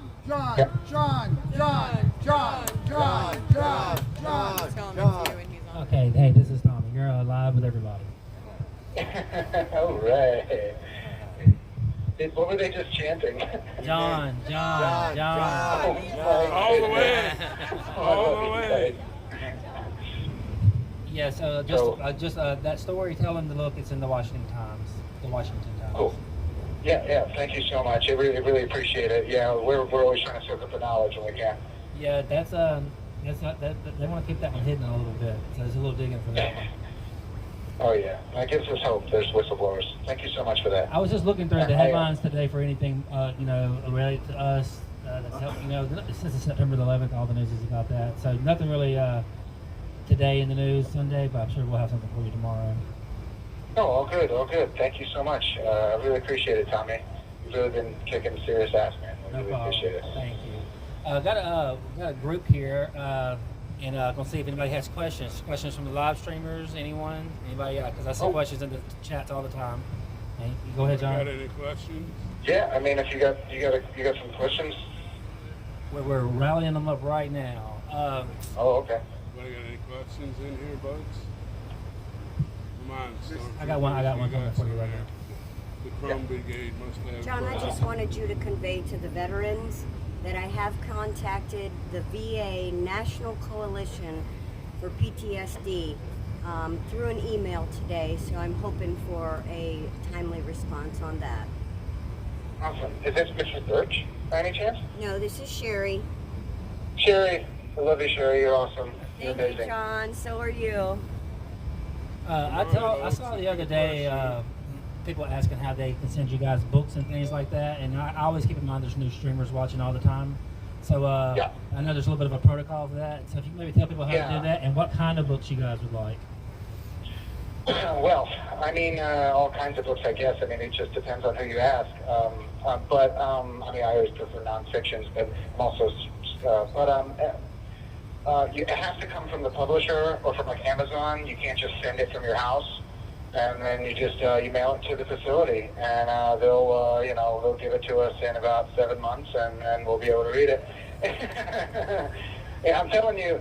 You know, we love getting mail from you guys, and it is amazing getting mail and books and things. But that mail room here, literally, I get mail months. Like, it takes months to get to us. So you mail us something today, it might make it to us in a couple of weeks. We might receive it in a couple of weeks. We might receive it in 2 months. I mean, I was receiving Christmas mail in April. You know what I mean? It was So right crazy. now would be a good time for the Christmas cards and everything to be mailed. Yeah, so send in your Christmas cards now. And also, Yeah, but- Christmas kind of does into something else. I know we talked about once, maybe a while back, was the Salvation Army Christmas tree thing you guys set up for your prison. Angel Yes, no, wings. it's all right. Yes, honestly, I would love to do that again.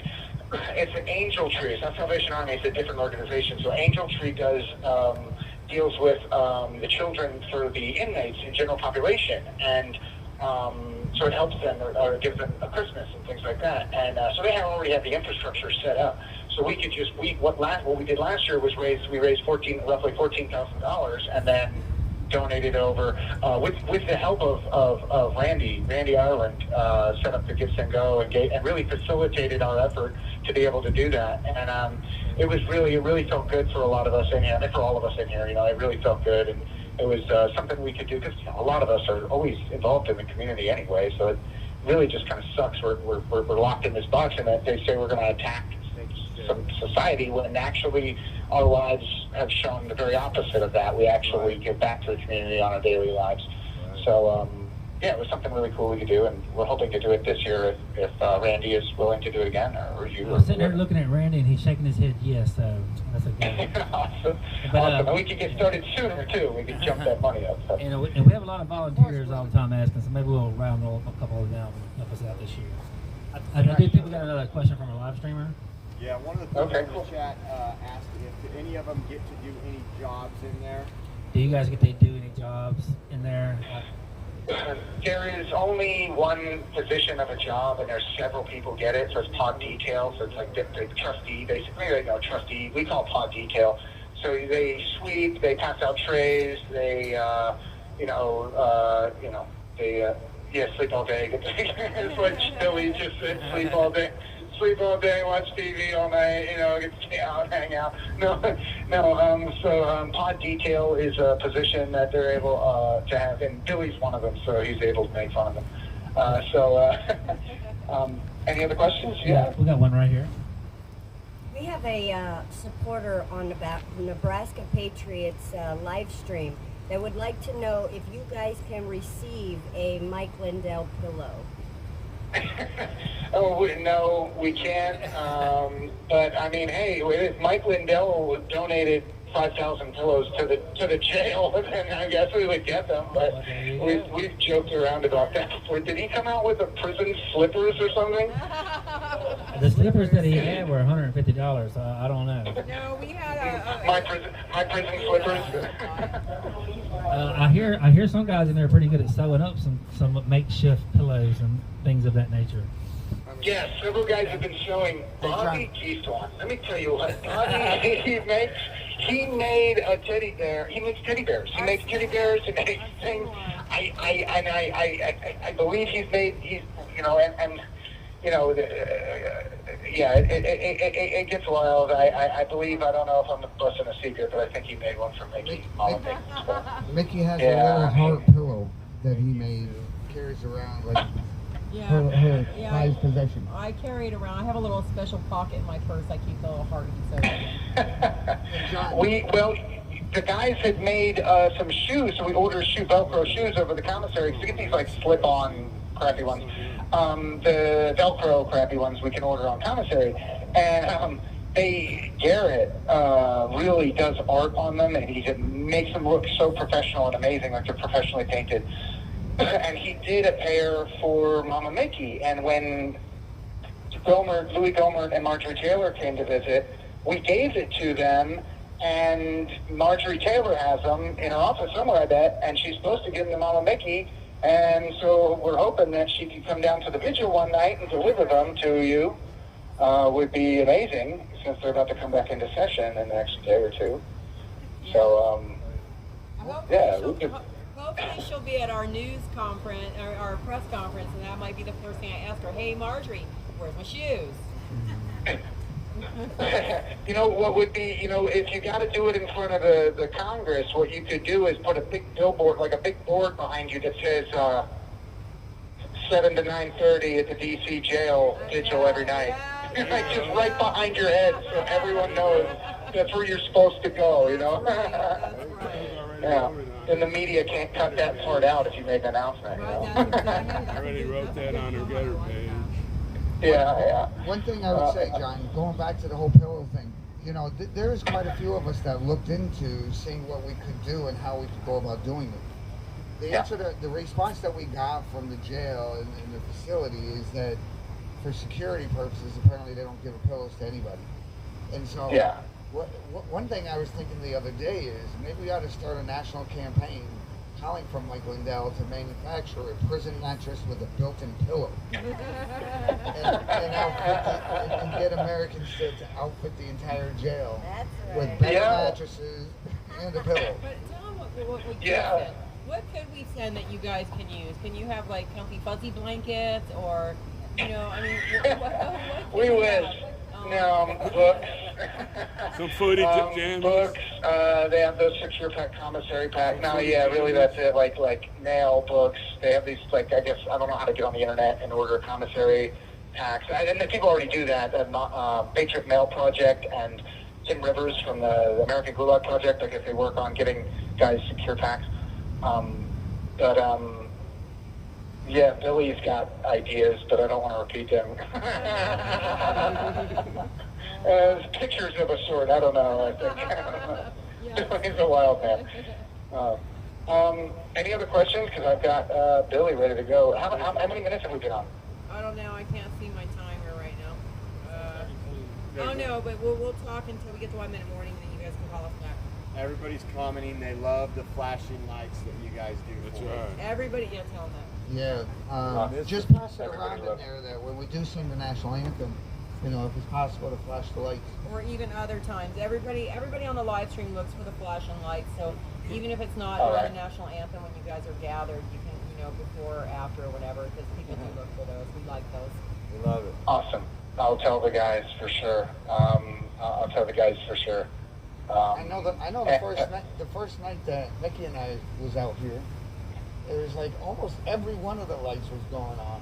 Yeah, that's when the police were here. That's when me and Nicole were out here mixing it up, and the police were here.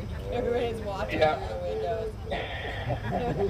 Yeah, we got to get the guys back on it. I'm telling you, we love to look for any way we can give you guys encouragement and help you out. And now that we've been calling in, guys will kind of congregate over here, or maybe kind of come into the green room and listen to the interviews and things like that with you. So I'll tell them to make sure we don't forget those flashing lights, because I'll go over to the window and I'll flick it a couple times and I'll look out there and I wave. I like waving at you guys. If there was a tunnel, I flick the light a couple times, let you know I'm there, and then I'll just like stand in the window with it on and I'll wave to you. Yeah, we it's can amazing. see that.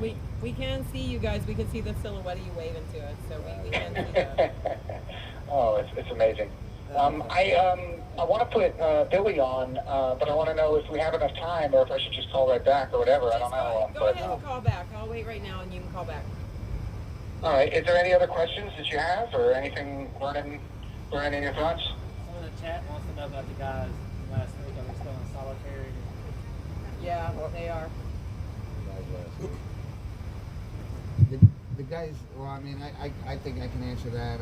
And John, correct me if I'm wrong, but my understanding is that Maccabee and Nichols and Shively are all on the other side of the jail now, correct? Yeah. So we're on that's like the CTF side. They're on the CDF side, general population area. Right. And they, I don't know much about where they are. I assume they're in the hole because they were, institutional. They got institutional write-ups and stuff. So I assume they put them in the hole over there. I don't, but that's just an assumption. What I heard is that they were in isolation, much like the quarantine. Not so much the actual hole, but they said it was akin to it, just by the, I mean, you're locked down 24 hours a day. Yeah, 23 hours a day. Yeah, when you come out, you're probably in shackles. Shively, I just want to say for the radio audience or the live streams, Shively is both going through chemo and he's having some really bad problems. He was taken out on a stretcher, I heard the other day, and put in the medical unit, and then they ignored him there a little bit for a while. And 30 hours. 30 hours. They ignored him in the medical unit where you're supposed to not be ignored. So he's having problems. He's having issues. I hope he's feeling a lot better. If you want to donate to Bart Shively, he's a Marine. He was dealt with the Camp Lejeune, contaminated water. Now he has non-Hodgkin's lymphoma. He is his fundraiser. If you go to wearegoodmen.com, on the Featured Patriots button, you'll find his. If you click on that, you'll find his fundraiser in there, Bart Shively, and please find a way to help him out. He's he's got a good heart. He's like a big teddy bear.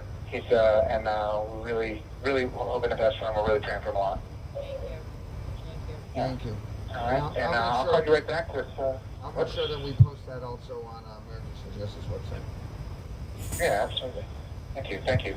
And I'll call you right back with Billy Christman, U.S. Army medic. Thank you, John. All right, cool. Yeah, we need to work on Bart Shively's Give Send Go. Because Bart Shively has $900 in his Give Send Go. You heard he's a vet. He's sick because of the United States government. He's being persecuted because of the United States government. He was almost killed in the prison, and he needs America's help. So he's deserving, and we need to make sure we give his Give Send Go address or link before we leave tonight. And as always, keep him in our prayers.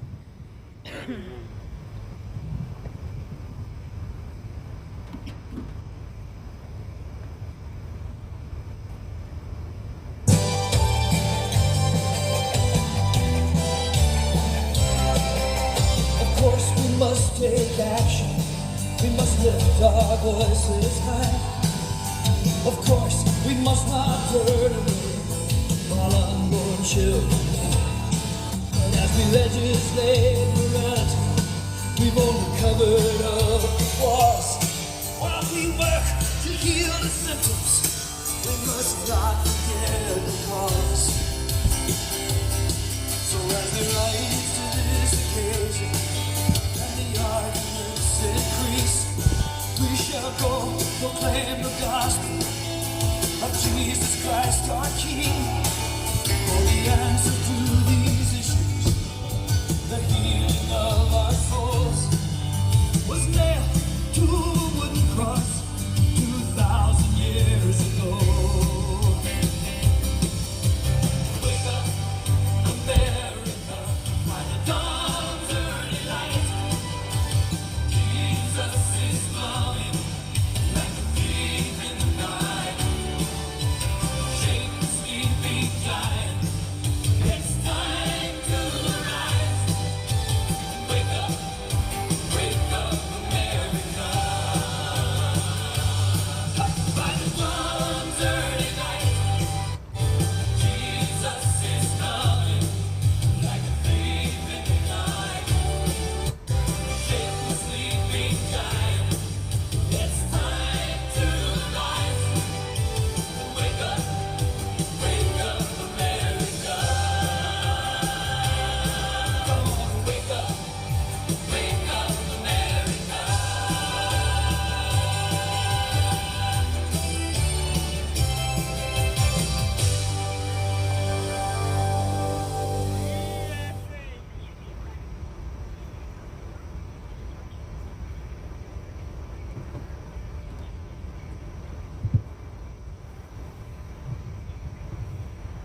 spirit.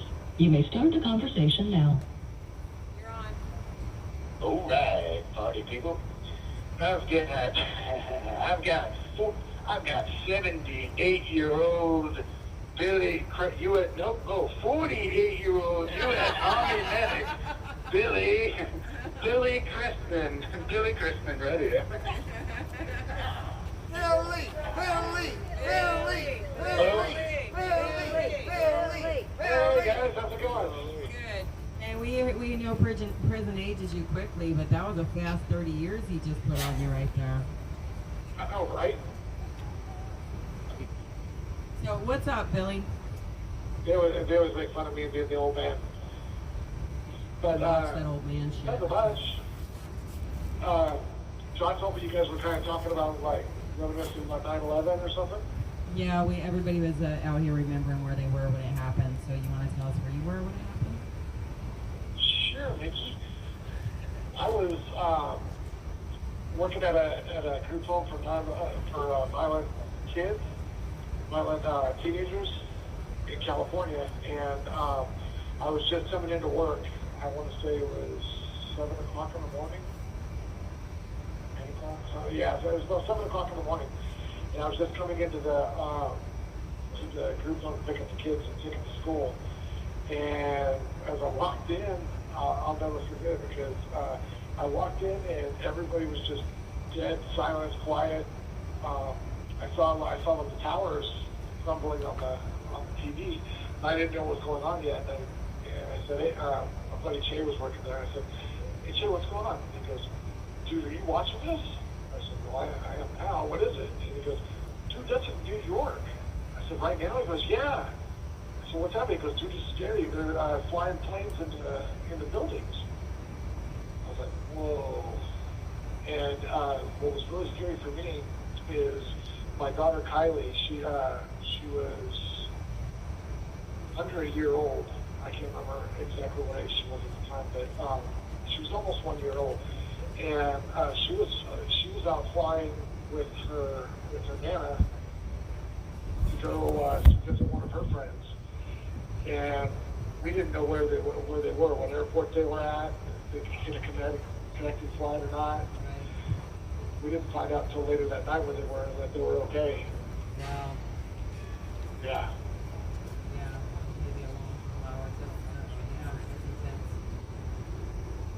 Yeah, it really was, because we didn't know if it was happening all over the country or what.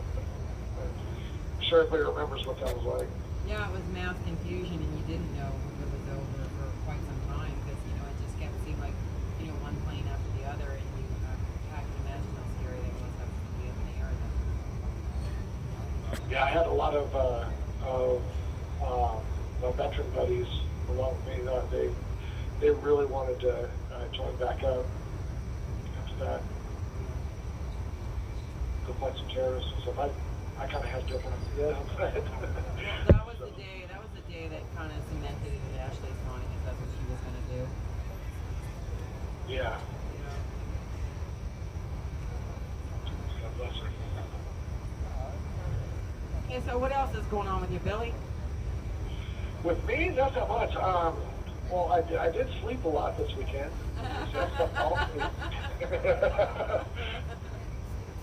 We kind of had a lazy day. That's a consensus out here too. I know all of us at the Eagle's Nest kind of slept in and ate a lazy, had a lazy day. And but we're blaming it on the weather. It was kind of rainy today. It was one of those lay in bed kind of days. Oh, those are nasty. Anybody have any questions for Billy Crystal? How's the food been lately? Caroline wants to know, how's the food been lately? Oh, just as shitty as ever. Just as shitty as ever. I don't know if everybody heard that. It's just as shitty as ever. Damn it. Yeah, there's no improvements. Still haven't been told if we can visit our families yet or not. So do you guys, how about your commissary? Like, how's the food for J6 program going? Do you guys get some commissary packages? Yeah, we get commissary packages. Some of the guys do. What was the rest of that question? Just because Food for J6 puts money on the commissary, so we're just wondering if people are getting their commissary from them. Oh, God bless you guys. Yeah, I believe we are. Everybody's gonna see it like growth on their accounts, so they're able to order commissary and supplement their food supply here. Thank goodness. Thank goodness. Yeah, you can't live on the crap that they give you here. It's nasty. It's undernourishing. It's Moldy. We've seen pictures. Yep. Yeah, we saw some pictures. But yeah, and you know, when you speak to people out here, we probably have about 30 people out here, and a bunch of live streamers going out to all different countries. So we're going to see. Anybody want to tell me who's watching? Anybody have a country besides U.S.? The UK, Australia, New Zealand, Ireland, awesome. France. We love you all. We love you all. Canada. Canada. Of course, Canada. He says, of course, Canada. Yeah, Canada's come out with some pretty patriotic events lately. You know, they're showing themselves. Hell yeah. That's right. We love the Canadians. I've been seeing even before this happened, there's been a lot of like, I think Trump did something to a lot of people in different countries that patriotism, pride in their own national history and whatnot. Yeah. It was great to see. The good old days. Yeah, just because if you're a patriot, that doesn't mean that you're, full of hate or anything like that. It's quite the opposite. Absolutely. And then, you know, Biden goes on TV and 31 times in one speech, degrades half of American people by talking about everybody that's a Trump supporter is, an insurrectionist and a white nationalist, and I don't know all kinds of slurs he threw at us, but, 31 times within I don't know how many minutes, because I didn't watch it, I just heard. When is the last time a skinhead has bugged anybody, or there's been some kind of problem with a skinhead out on the street or anything like that? No one even said, I don't think they exist anymore. I don't think so either.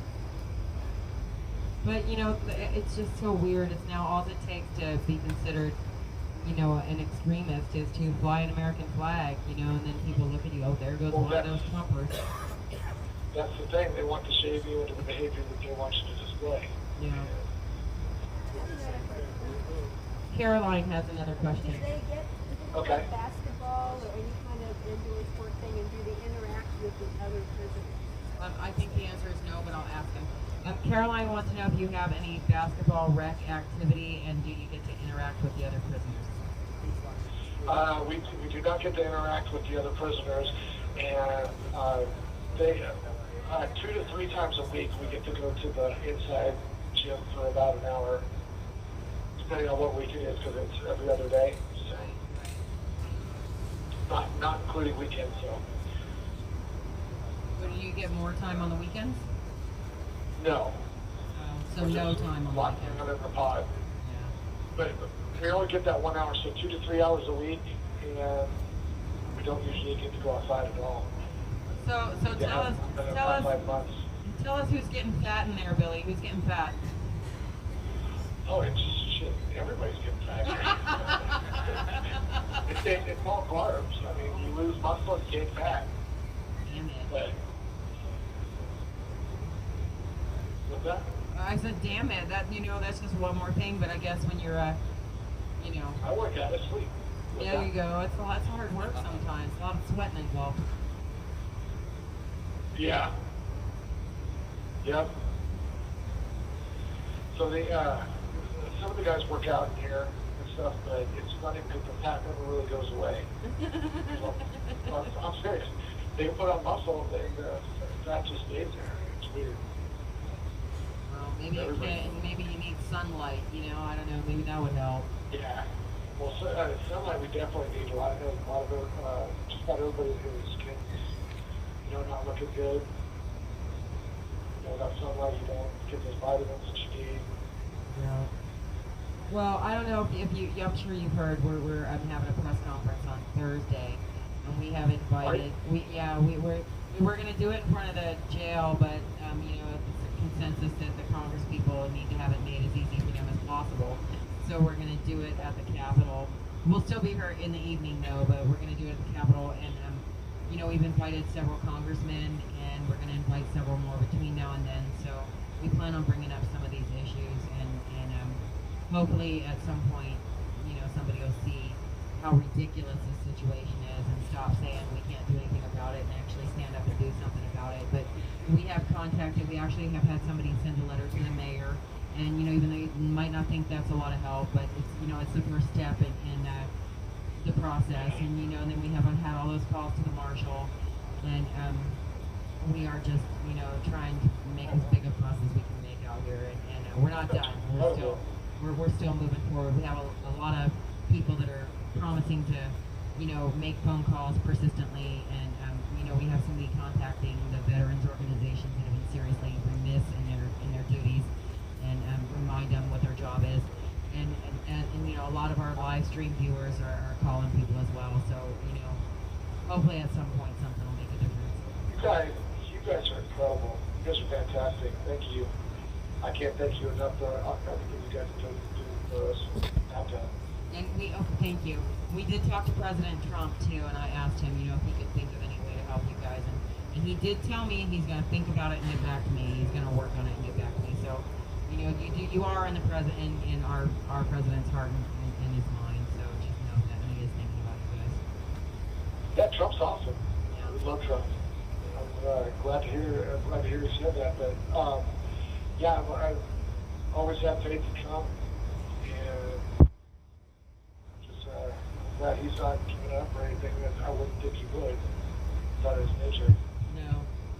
And now, the FBI is hassling him too, and I think that brings it to the forefront of the American people's minds that if the FBI can be so underhanded with Trump, that perhaps they were instrumental in January 6th, and we should take a whole new look at it.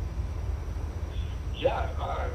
Well, Sean McHugh brought up to me that his wife or somebody saw the articles on Inmate Pundit. Yeah. Gateway Pundit's kicking ass. I'm glad to have them. Yeah. Yeah, they do. They do. But they printed the text conversation between the informant against me in my case and his handler, I guess. Oh. And they talked about how we're not going to get a fair trial in D.C., so we'll at least plead out to something, if not misdemeanors. And that was way before any of this ever started. This was back on the 6th. Well, we've been in the courtroom since we've been here too, and it's just painfully obvious that the judges already have their, they are predisposed to a certain ideology that I don't think they're coming up off of. But we can hope for fairness in their hearts. I just feel like change of venue is important for a lot of people. But oh yeah. When is his next court date? Everybody wants to know when your next court date is. I have no idea. They keep pushing it back. Of course they have. All right, well, I'm on a trial date. I don't even know when the next court date is. It's sometime in October, I think. Wow. And I haven't been to court since May or April, maybe March, somewhere in there. Prosecutor keeps calling up or getting hold of the judge and saying that, we need to push this back about another 30 days, 90 days, 60 days. Well, hopefully that'll pay off when, hopefully that will be time well spent because of the changing of the guard, so to speak. So, yeah. I hope You have 1 minute left. Yeah. Well, I love you guys, and I can't thank you guys enough for everything you've done for us. And if you guys could give a message to Lou Gomer and MTG and Matt Gates and anybody else, Paul Gozar, if you could ask them if the police come back down here and visit us and see what's going on. Yes, we are going to be suggesting such things on Thursday. We will be. You can't talk about it on the phone, Yeah, I do know. I absolutely. Well, yes, we will absolutely suggest that to them. Thank you so much. Love you guys. We love you too. All right, so we'll talk to you guys at 9, and we'll be singing together. So we love you, and we'll talk to you soon. Sounds awesome. Thanks, Mickey. Okay, Tommy says hit the light. Will do. Tommy. Will do, Tommy. Okay, we'll talk to you guys soon. Thank you. Bye. Oh, she didn't get me. Did you hear that? My country, 'tis of thee, sweet land of liberty, of thee I sing. And where my fathers died, land of the Pilgrim's bride, from every mountainside, let freedom ring.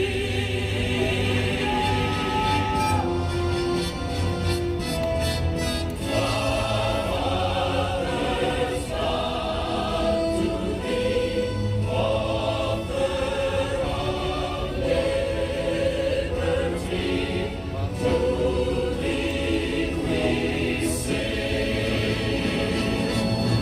Love may our land may thrive, with freedom's holy light.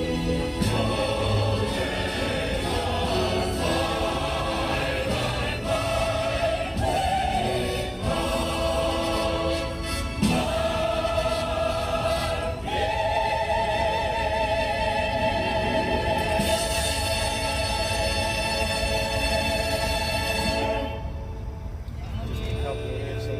make American girls Yankee Doodle went to town riding on a pony. Yankee Doodle, keep it up, Yankee Doodle dandy, Mind the music and the step. and with the girls be handy. Father and I went down to camp along with Captain Gooding. There we saw the men and boys as thick as hasty pudding. Yankee Doodle, keep it up, Yankee Doodle dandy, Mind the music and the step. and with the girls be handy. You're on, John. All right. All right. Next up, we've got Keith Schwartz. He's a pipe welder, 49-year-old pipe welder from Owensboro, Kentucky, but he was in New York City on the fateful day of 9/11. Keith Schwartz. Hello, everybody. How are you doing?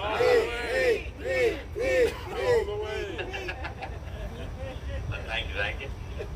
I'm one of the few people in here that was at 9/11 and January 6th, and everybody's like, "Wow, that's so crazy." And I was like, "No, it's crazy that everybody from 9/11 was on that Jan 6th." Yeah, oh my gosh. And at the time, I lived in New York City, and I had a lot of family there. My sister lives there, and I was working. I worked for a company named GM Crescetti, which is at 233rd and Dyer in the Bronx. And when I went to go do my apprenticeship, I went to work for a company named Remco, which is where I was working at the time. My sister, who's a public relations consultant, she worked at Edelman, and she was doing a contract at Langell Press. And so she was on 29th and Madison, and I was on 28th and 5th in the Textile District when it happened. And we were on our 9 o'clock to 10 o'clock break. It was a Tuesday, and the city got oddly quiet. It was very memorable, which I don't know if you guys are familiar with New York City, but that's fairly close to the Empire State Building. That's fairly close to the Empire State Building, and they'd emptied it out. And Fifth Avenue is 5 lanes. It's a one-way street. It was just absolutely packed. So, I mean, elbow to elbow, and people are walking, and like jackhammers stop, cab drivers are not honking, and the first plane had already hit, and we're just like, what is going on, you know? And we walked out, and we saw the second plane fly down the Hudson and circle back on the tip of Manhattan and hit the building. We came right back into it. It was pretty traumatic. actually changed my life, to be honest. I mean, everything from that moment forward has been different than that moment back. And that was the first time in my life that I realized how corrupt the media was, because at that time, you know, I mean, people had transistor radios, and everybody was out on the street listening to various different channels and stuff like that. They were authoritatively saying what was happening, and it was, all of it was very far from the truth. I mean, nobody knew at that time, but I was like, how can they do that? How can they just lie? Because naively at that time, I believed that the media was a capitalist organization where the person with the best information had the best ratings, got the most sponsors. I thought it was a capitalist market. Right. That was the first time I realized that they will blatantly lie to you right in your face. Right. I saw some traumatic things. I was lucky enough. I was one of the few people that got through. Like I said, my sister was on 29th and Madison, and I was on 28th and 5th, which is basically we were on the same block, but catty corner. Right. And I was one of the lucky ones that got through before the cell tower shut down, and I was able to call her. And so we were there through that together, and we saw some pretty gory, horrendous things that day.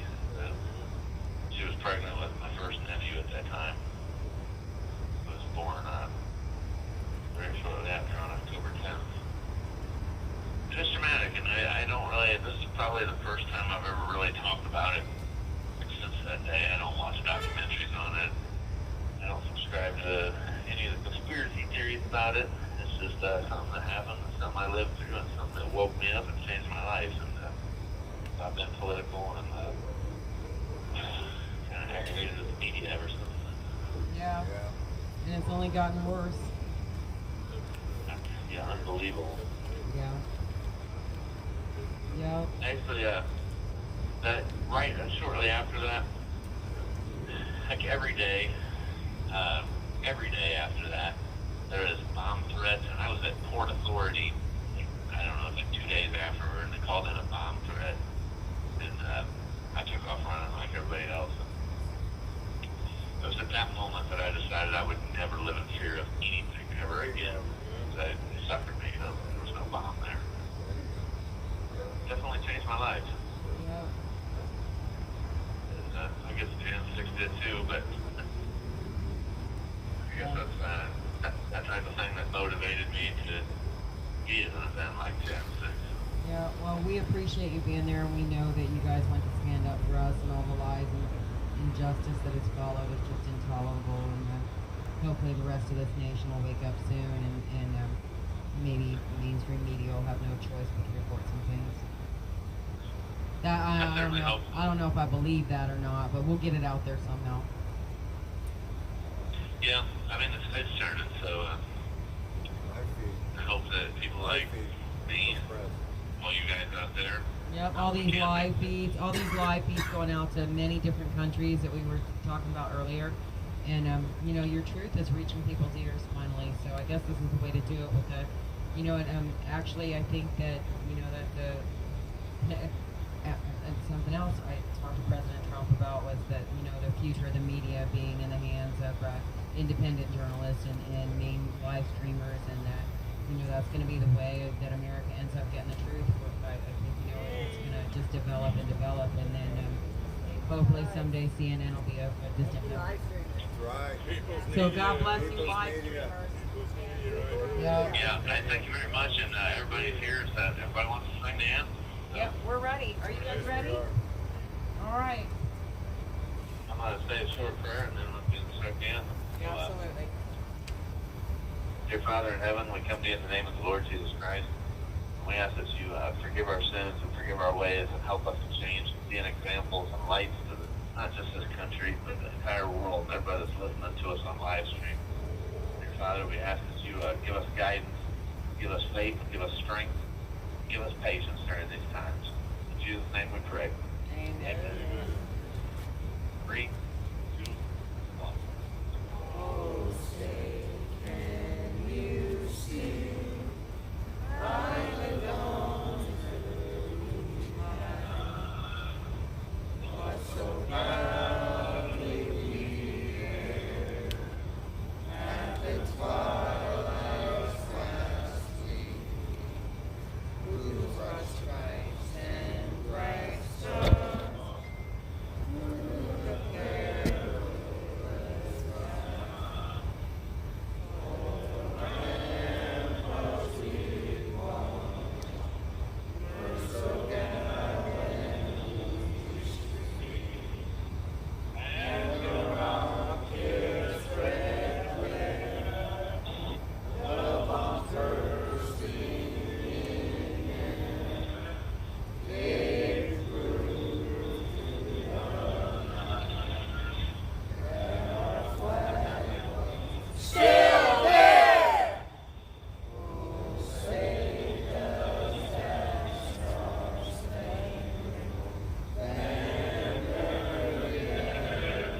Absolutely. All right, here's Sean McHugh. Hey, everybody. Hey, Sean. Hey.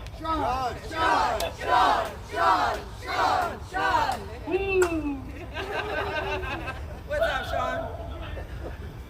Hey, given that it's 9/11 and we all know where we were on 9/11, that's our own personal story I feel. I wanted to remind everybody that we're all in this together and we should never forget. And I wanted to give a shout out to Terry Strada. She had a husband, Tom, who died in 9/11, and she is the national chair for 9/11 Families United. And she's a big advocate for the 9/11 Transparency Act.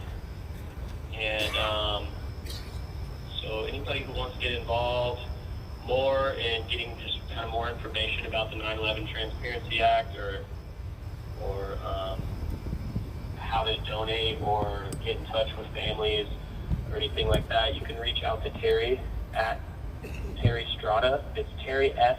Strada on Twitter, or just Terry Strada on Facebook, and that's TerryStrada. So it's at Terry S. Strada on Twitter, and then just Terry Strada on Facebook. And she's doing a lot for the families and firefighters and everybody who was involved in 9/11. So I just wanted to give a shout out to her and just kind of remind everybody that we should never forget and never forget that day, and just keep them in our prayers, and because our nation was forever changed that day. So that was it. Thank you so much, and we love you, and have a good night, everybody. Thank you, Sean. We'll see you guys tomorrow. God bless you. All right, thank you. Thank you. Bye. All right, guys.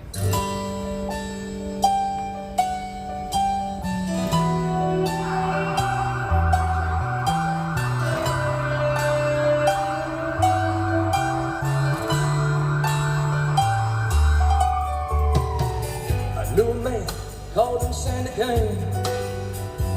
You folks even knew his name. But a hero, yes, was he. Left boy, kept like a man. Still many just don't understand about the reasons we are free. I can't forget the look in his eyes or the tears he cried as he said these words to me.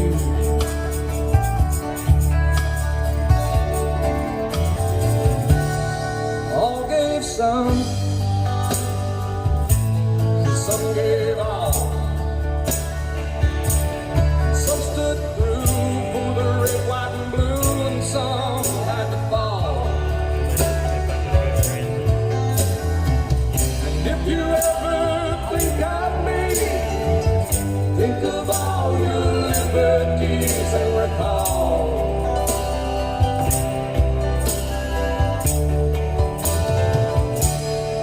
Some gave all.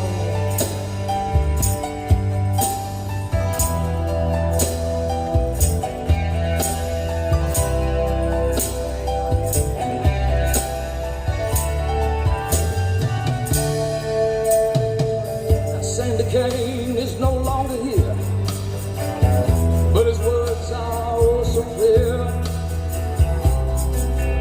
They echo throughout our land. But all his friends who gave us all, who stood the ground and took the fall to help their fellow man. Love your country and live with pride, and don't forget those who died. America, can't you see?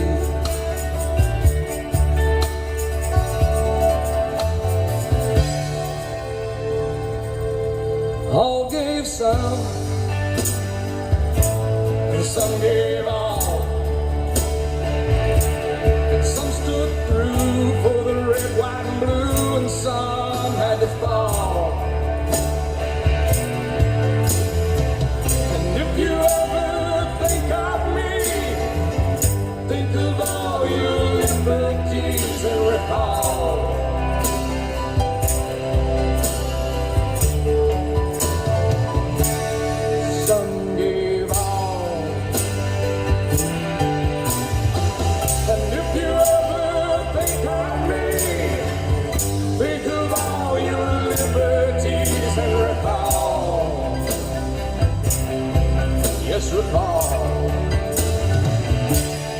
Someday long,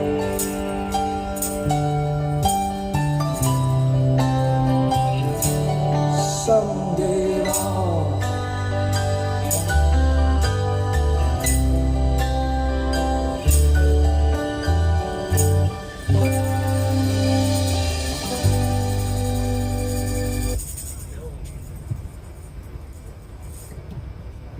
Say her name. Ashley Babbitt. Ashley Babbitt. Ashley Babbitt. Ashley Babbitt. Ashley Babbitt. Ashley Babbitt. Thank you guys. Thank you.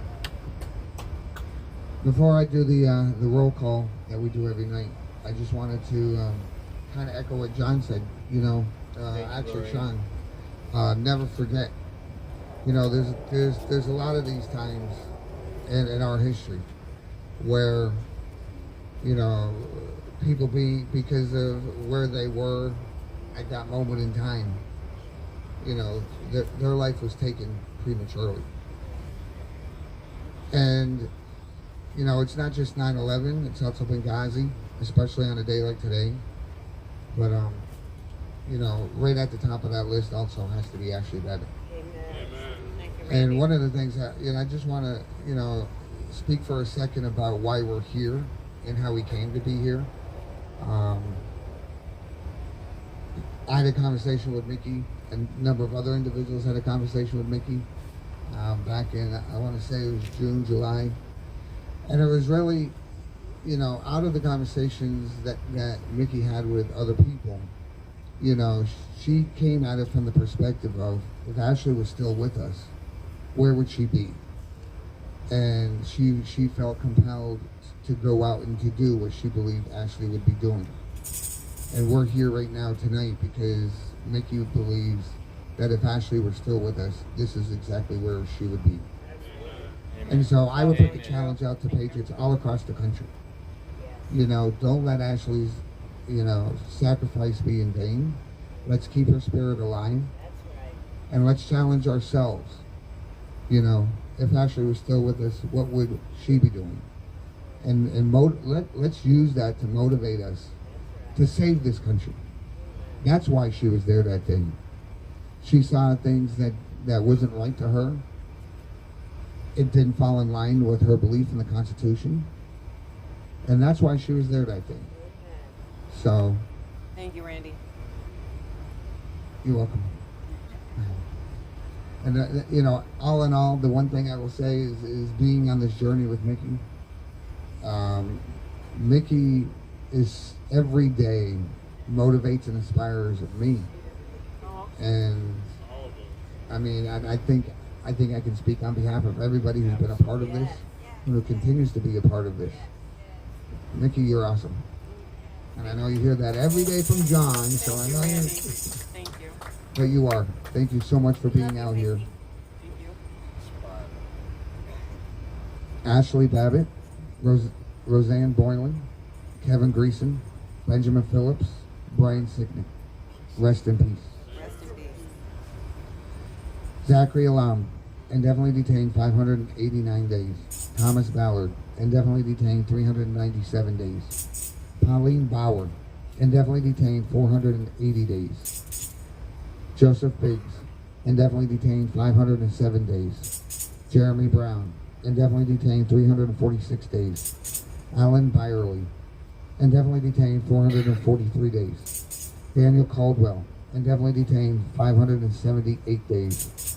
Jacob Chansley, indefinitely detained 611 days. William Billy Cressman, indefinitely detained 612 days.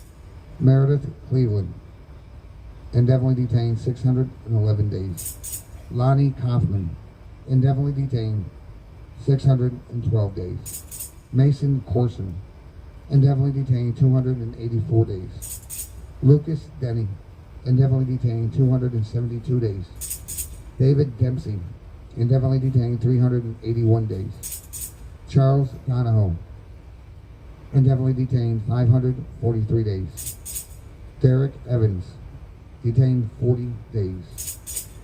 Scott Fairland, indefinitely detained 597 days. Brandon Fellows, indefinitely detained 597 days. Kyle Fitzsimon, indefinitely detained 584 days. Mitchell Gardner, indefinitely detained 443 days. Robert Geiswin, indefinitely detained 601 days.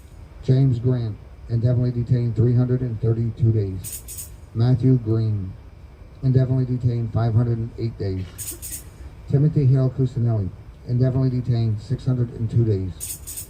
Kenneth Harrelson, indefinitely detained 550 days.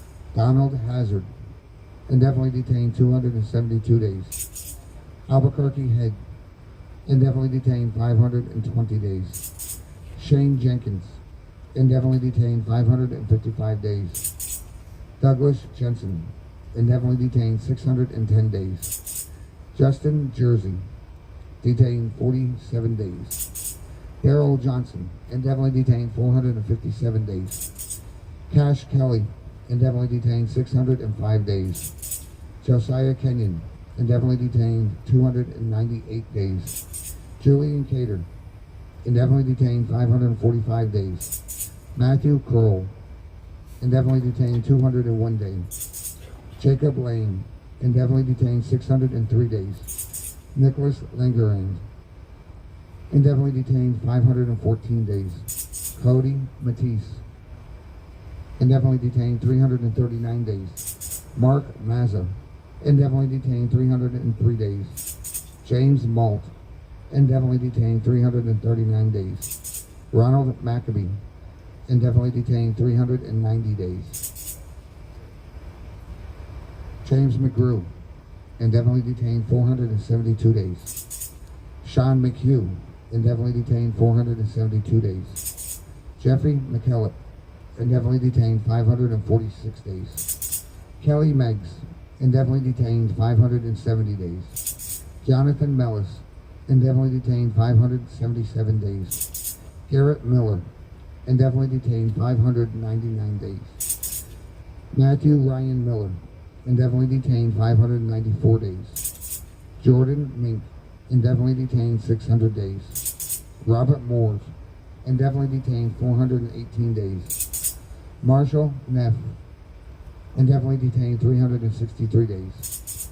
Ryan Nichols, indefinitely detained 601 days. Ethan Nordine, indefinitely detained 585 days. William Robert Norwood, indefinitely detained 185 days. Joseph Padilla, indefinitely detained 565 days. Robert Palmer, indefinitely detained 553 days.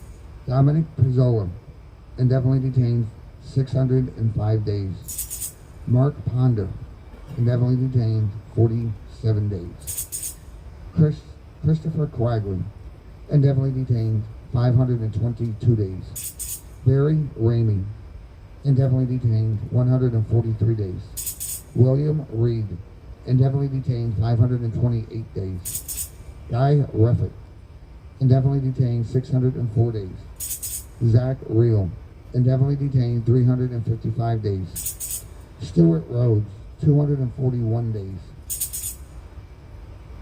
Howard Richardson, indefinitely detained 285 days. Thomas Robertson, indefinitely detained 606 days. Daniel Rodriguez, indefinitely detained 529 days. Jeffrey Sable, indefinitely detained 597 days. Ryan Samsel, indefinitely detained 589 days. Ronald Sandlin, indefinitely detained 591 days. Peter Schwartz, indefinitely detained 584 days. Jeffrey Sills, indefinitely detained 450 days. Barton Shively, indefinitely detained 169 days. Peter Stager, indefinitely detained 605 days. Andrew Taki, indefinitely detained 415 days. Henry Tario, indefinitely detained 187 days. Dustin Thompson, indefinitely detained 594 days. Jessica Watkins, indefinitely detained 602 days. Jack Whitten, indefinitely detained 612 days. Ricky Chris Wilden, indefinitely detained 154 days. Kyle Young, indefinitely detained 515 days. Christopher Georgia, Matthew Perna, and Mark Ungst are those that we've lost to suicide. Rest in peace.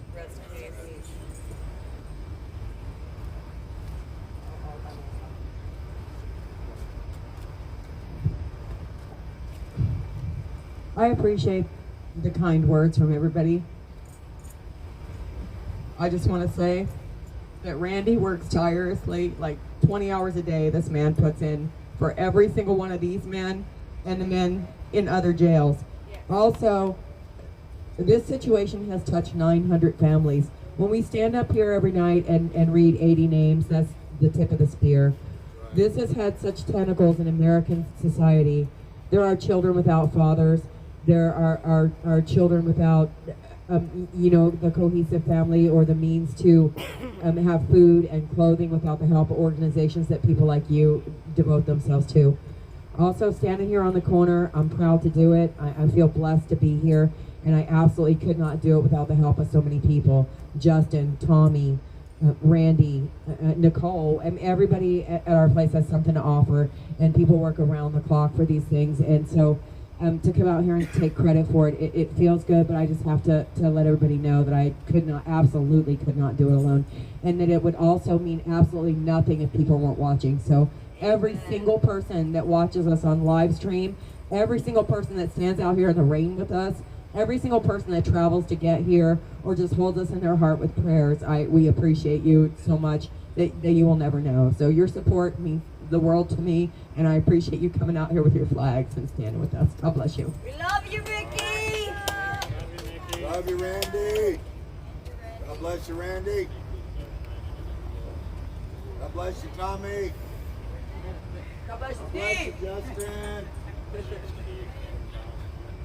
God bless you, Sherry. All you guys, every single one of you, thank you so much. The guys really appreciate it. See those flags. Oh,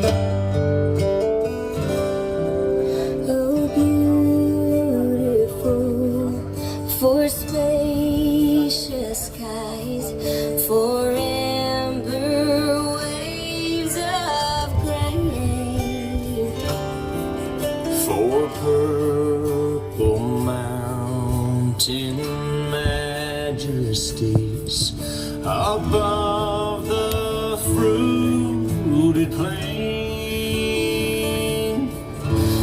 America, America, God shed His grace on thee and crowned thy good with brotherhood from sea to shining sea. oh, beautiful for heroes proved in liberating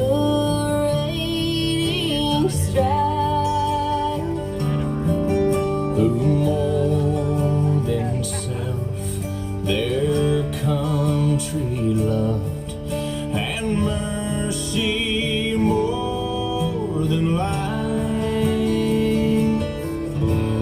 America, America, God shed His grace on thee and crowned thy good with brotherhood from sea to shining sea. America, America, God shed His grace on thee and crowned thy good with brotherhood from sea to shining sea.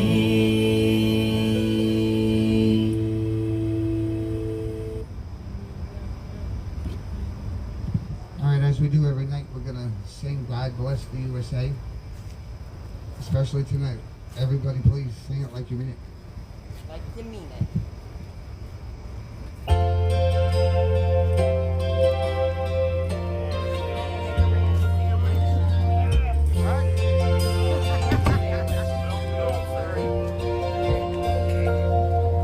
If tomorrow all the things were gone, work for all my life, and I had to start again with just my children and my wife, I thank my lucky stars to be living here today, 'cause the flag still stands for freedom, and they can't take that away.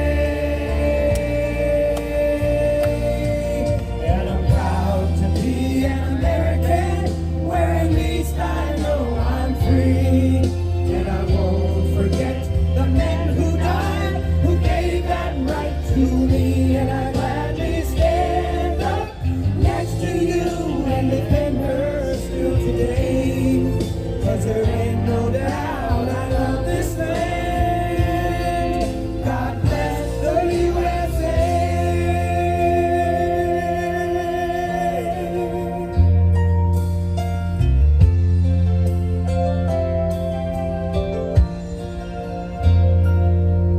From the lakes of Minnesota to the hills of Tennessee, across the plains of Texas, from sea to shining sea, from Detroit down to Houston and New York to LA, where there's pride in every American heart, and it's time we stand and say that I'm proud to be an American, where at least I know I'm free. And I won't forget the men who died, who gave that right to me. And I gladly stand up next to you and defend her still today, 'cause there ain't no doubt I love this land. God bless the USA.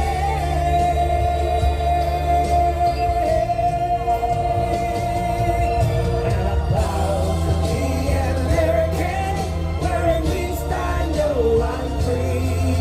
And I won't forget the men who died, who gave that right to me. And I gladly stand up next to you and defend her still today, 'cause there ain't no doubt I love this land.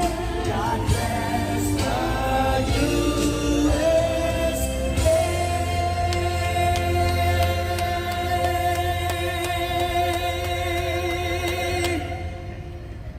I love you guys. USA! USA! USA! USA! USA! USA! USA! USA! USA! Freedom! That's right! Freedom! Justice! And in order to have freedom, you have to have justice. Justice! For all! Thank you all so much for coming out. Thank you everyone on the live streams for joining us. Please, like Mickey said, one of the biggest reasons why we're here is to build awareness, draw awareness to what's going on here. So please, everybody on the live streams, tell your friends about it, share it with your friends, share it everywhere. You know, there's so much that's going to be going on over the next week, 2 weeks, next month, and especially here in DC. The Oath Keepers trial is going to be starting here. It's going to be monumental in this whole J6 stuff. You know, really at the center of it all is this seditious conspiracy, which we all know is total crap. And especially being here in DC, a lot of the bias in the judges that we see, the rulings that we've seen already in the lead up to this trial, it's going to really be a time that really shapes America. And we really need to get the truth out there to everybody. and we cannot keep. We can't tire of that fight. We can't give up. We can't be disappointed. You know, things may not be happening as fast as we would like. But you know what? One of these days we will be victorious. The truth will come out. And the lies will be exposed. And justice will prevail. Thank you, everybody. Why not now? See you here again tomorrow, 7 p.m. Thank you. See you guys later. All right, see you later, Oreo. Y'all be safe out there.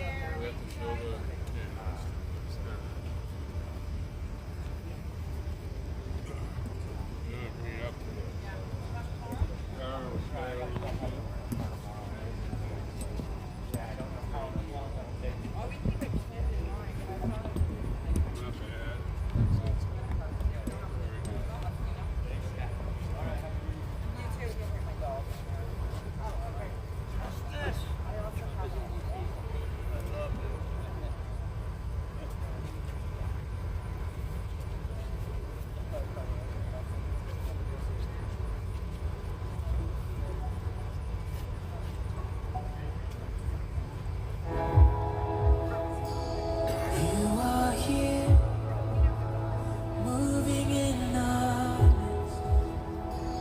I worship you. I worship you. You are here, working in this place. I worship you. I worship you. You are here, moving in our midst.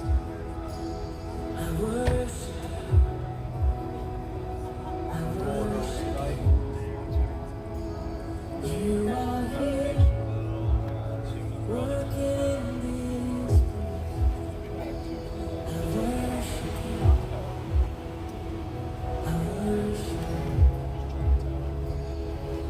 You will make miracle work from this light in the darkness, my God, that is who you are. We make miracle work, promise keep, light in the darkness, my God, that is who you are. You are here, touching every heart. I worship you. I worship you. You are here, healing every heart.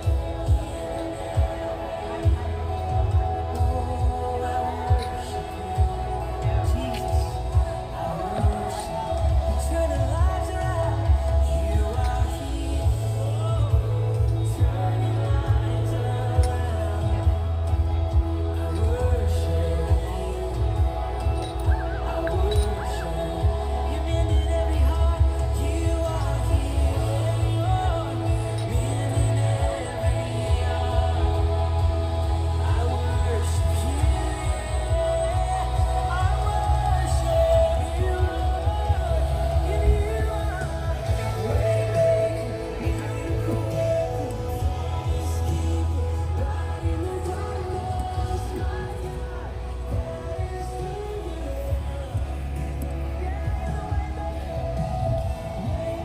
All right, guys.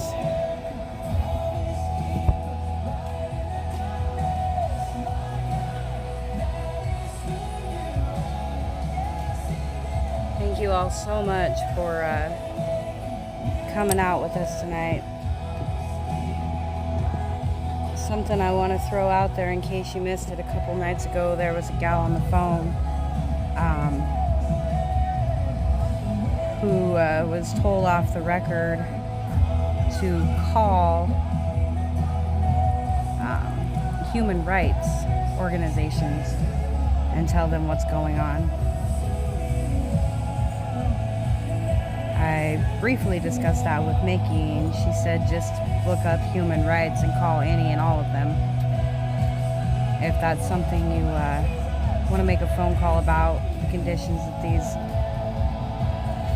hostages are under.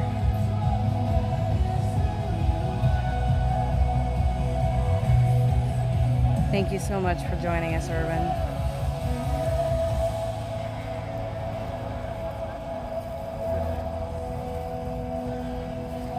Yes.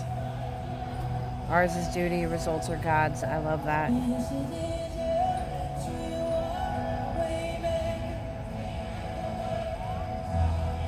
I'd like to know, how do we get away from this left and right stuff and come together as people and realize that the system is screwing us all? Like, how do we get away from the division?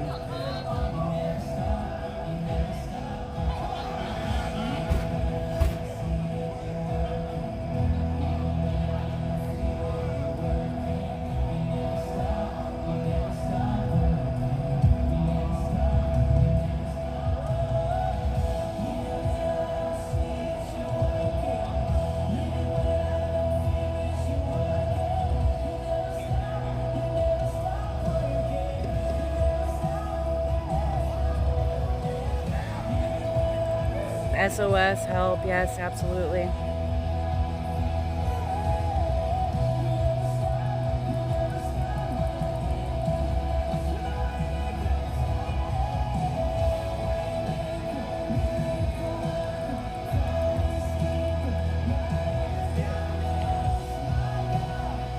Yes, they promote division. It goes back to that united we stand, divided we fall. It is so true, and the elites have spent so much time, I mean, years, decades, centuries maybe even, dividing us. Left, right, black, white, life choice, what, you know, and at the end of the day, the system is not out for anybody's benefit but their own.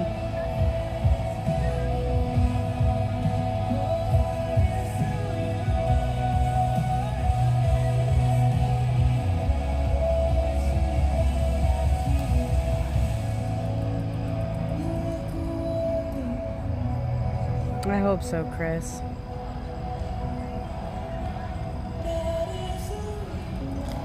I'll second that, Michael.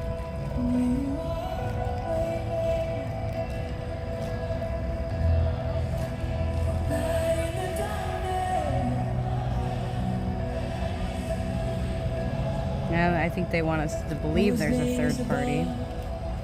His name is above depression. I don't know if anybody has any good ideas.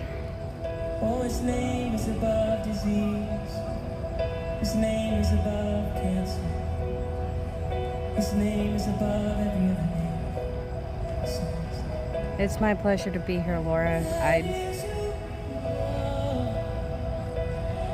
I have learned so much in the last 3 months Dear America, being here. the Republic is burned to the ground while people are asleep at the wheel. Our Republican form of government is no more. All institutions once controlled by we the people are de facto and criminal entities working to enslave every man, woman, and child in this once great nation. No one in these governmental structures abide by the Constitution. You don't have real elections. You can't remove them from office.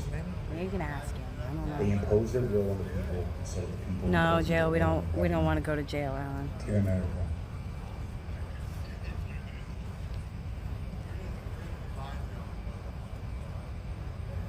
The Republic is burning to the ground while people are asleep at the wheel. That is true. We do have the Our power. Republican form of government is The no sad more. thing is all institutions once controlled by we the people are de facto and criminal entities this working to younger enslave generations every we man, have woman, coming and up think we live in a child this once great democracy. nation. If they truly knew what a No one in these democracy governmental was. structures abide by the Constitution. Yeah, I'm taking out. You don't have real elections. You can't remove Oh, that's them from mine. office. Yeah, I thought it I was was. looking for that. Thank They you. impose their will on the people instead of the people imposing their will So, on the government. two flags for I their think lifestyle are and in your integrity. car. There's a big one, you know, They don't fear everybody you knows. because they have I our think I There's might have another a one. 3%. They control your banking That's institutions. not it. I haven't had my car down here in a week. Oh, I know. It's no big deal. I don't miss them. I can only care into the systems. I miss them. They don't fear you because Down here. they keep you distracted. Fake news, You guys be safe. technology that tracks, records, and follows your every move. They use police, agents of the state. See you guys Tuesday. To violate your God-given inalienable rights and jail you for speaking out against the corruption. All right, I'm probably going to The piss off some people in my Bill of chat. Rights was meant to put on these governmental institutions I as a personally am not a huge Trump fan. He is a pompous prick. However, They have created a technocratic he did communist more for the fascist working hybrid system people that now controls every than aspect any of your president in lives my through social lifetime. media platforms. Everybody The Trump I Big know Brother has who gone to works a for a completely living, different level. you have to include that. Through this process, Because people who they do deprive not you of work your for a rights living under the color do of not their fall de under this facto category. laws. But anybody who has worked for They a allow living for the invasion of our nation was through people that have no thriving loyalty and during concept his of 4 liberty and years freedom, just so they pre-pandemic. can replace and overrun anyone who they would deem themselves a patriot. A few of us left who consider ourselves patriots. Trump woke Who would people up. actually stand against these tyrants and for freedom according to our founders. Trump was sent are here now by labeled God domestic terrorists to and wake enemies of the people state. up, to Extremists, expose the truth of the dangerous to the elites. system. This is the America that we live in now. The two-part Well, Don, you're the first out of dozens of people that I've heard say that.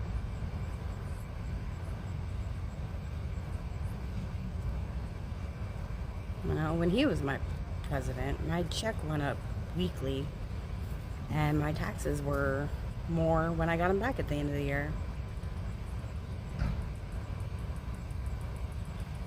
But they have been indoctrinating in the schools at a college level for decades.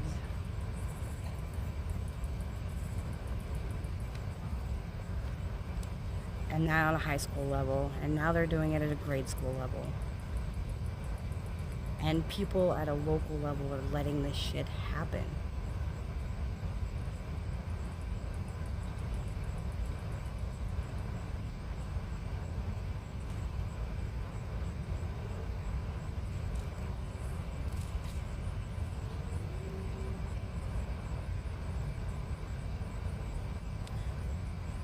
Trump put the country on a lockdown to be cautious. Now that we know better, they won't let us out of the lockdown.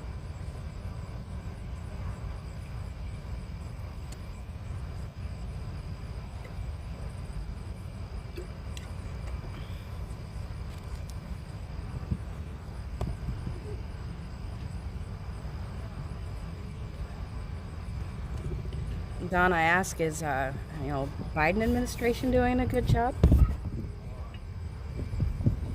Are you impressed with that?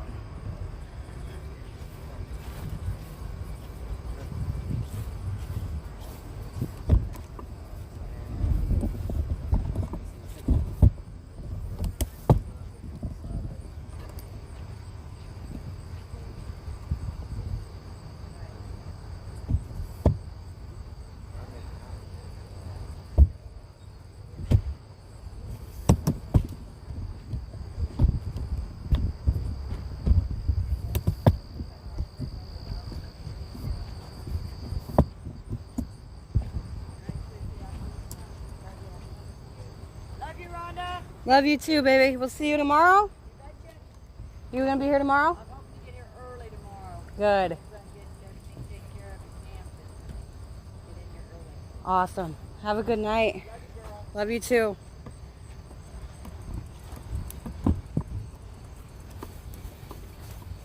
Thank you.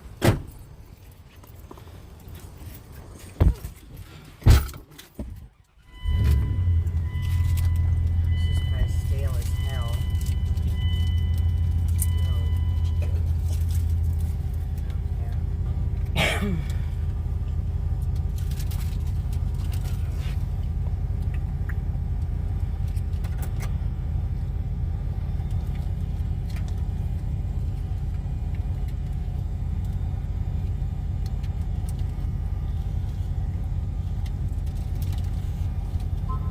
I started talking. Are you still on? Me too. Are you?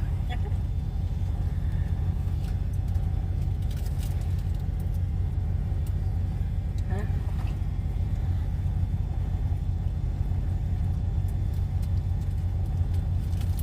Trump woke up a lot of people.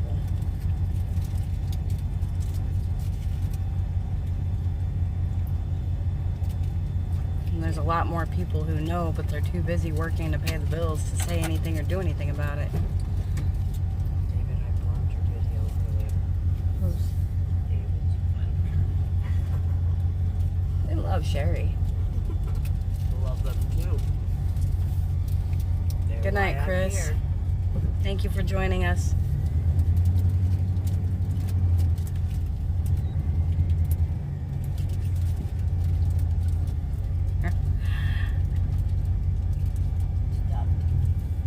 Well,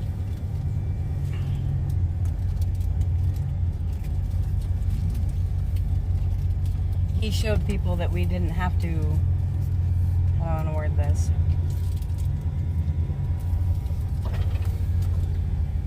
Have a good one.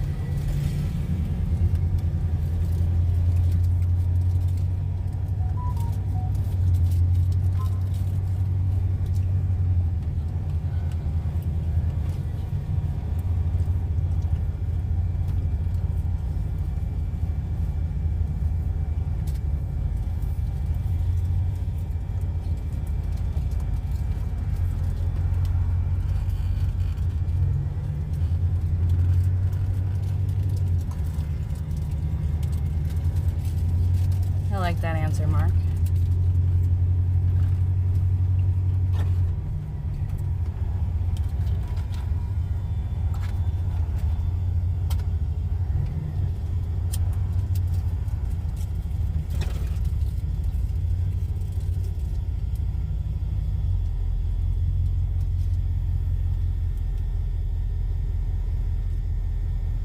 You guys are way better at words than I am. Almost. It's probably about an hour drive. Close to it.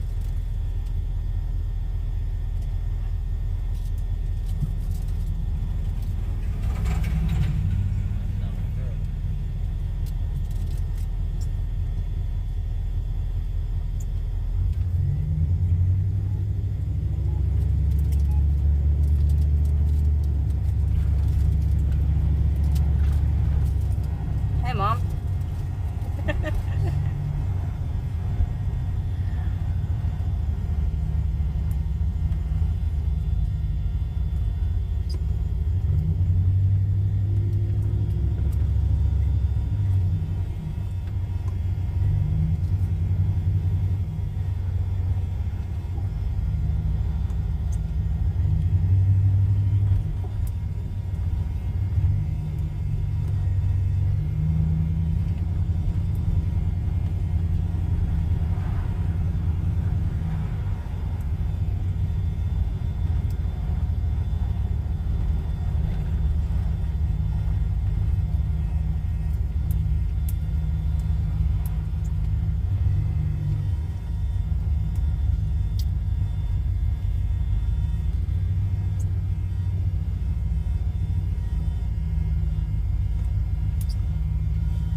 You got like a napkin or Kleenex or something back there anywhere?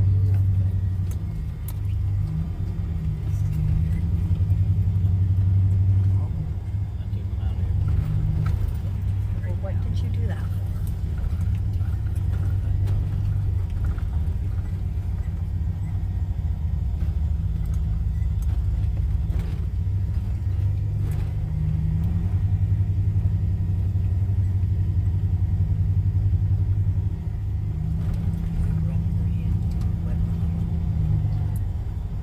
Can you see what's happening here?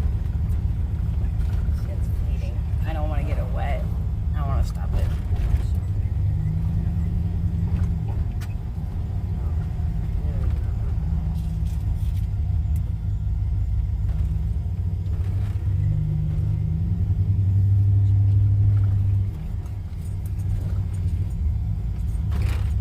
Anybody heard about Trump being in DC right now?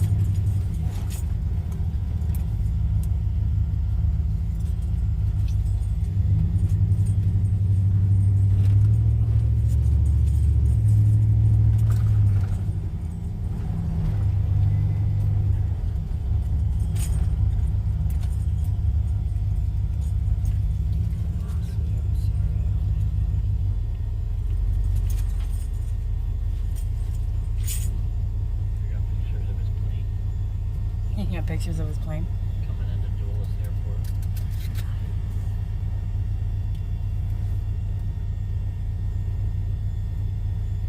Michelle Furlong sent them to me.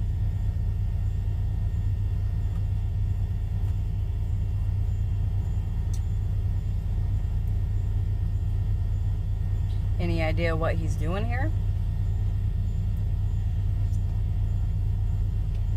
Hopefully evicting Biden. Right. Right, woke probably wasn't the best word, Yankee.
They've been at it for decades, Raymond.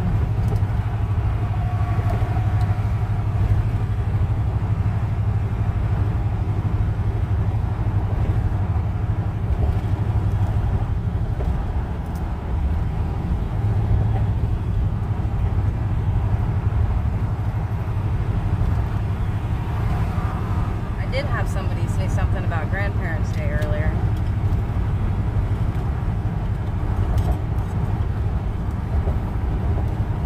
Faith over fear, Michael.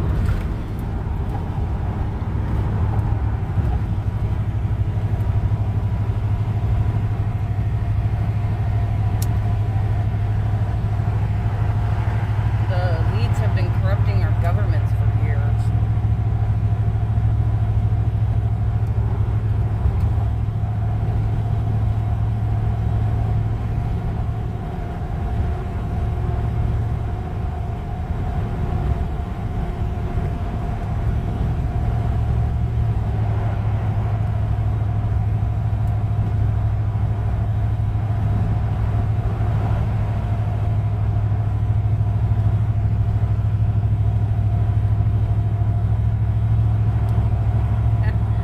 At this point, Michael, I used to think that conspiracy theories were a thing, but anymore, I wouldn't doubt it.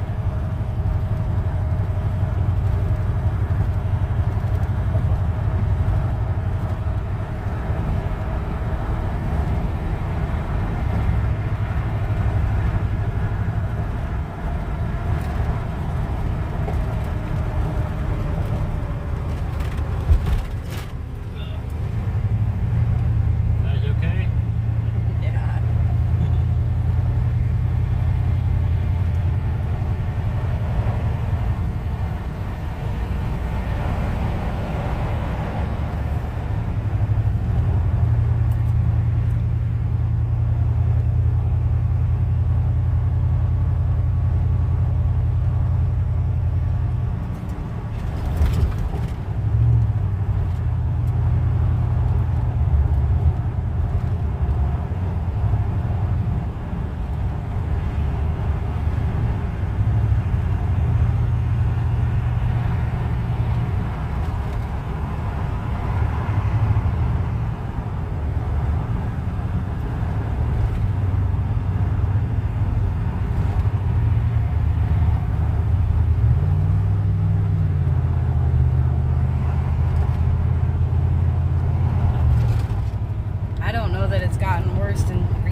fact that they've been indoctrinating people in colleges and now high school and even grade school, more people are brainwashed.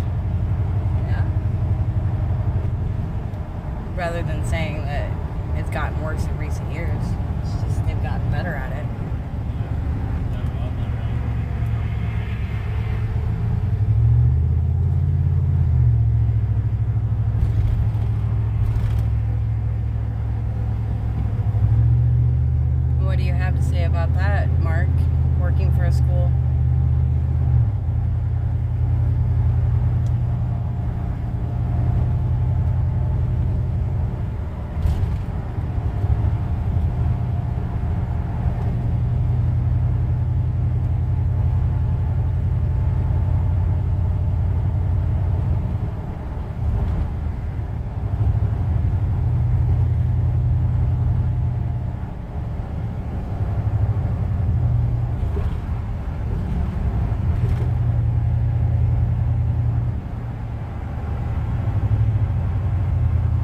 You mind telling us what state you're in, Mark?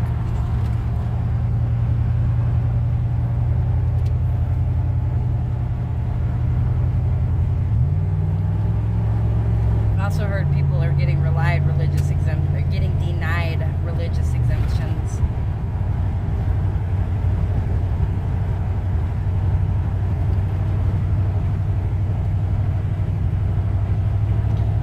How do we wake people up, Raymond?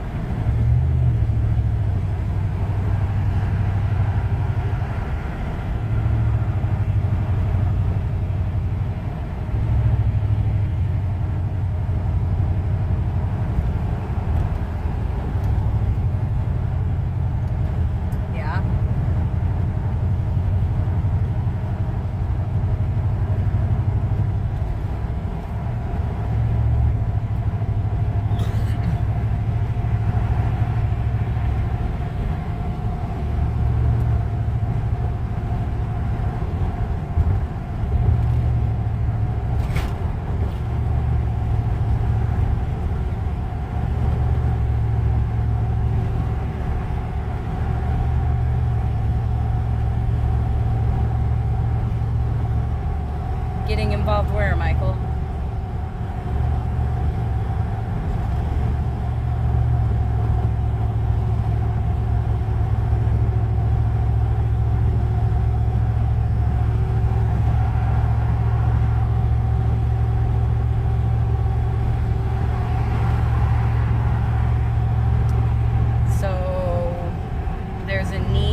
talking to a 5-year-old about sex prepares them to be responsible.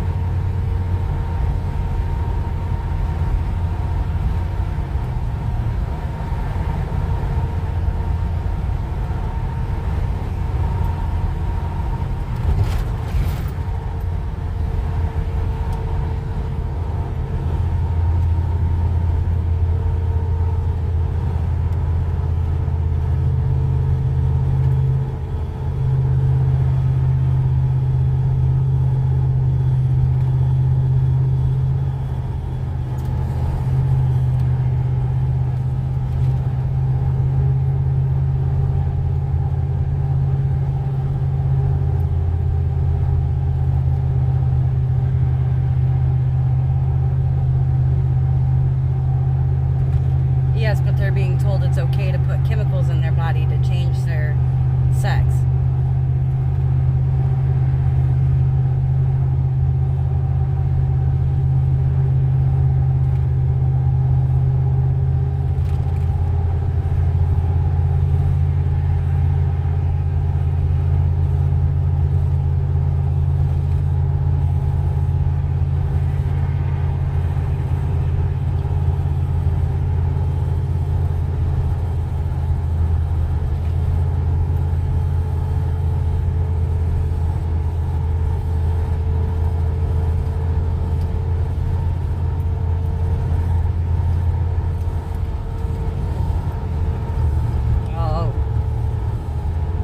Chemicals to change boys into girls and girls into boys, Tony.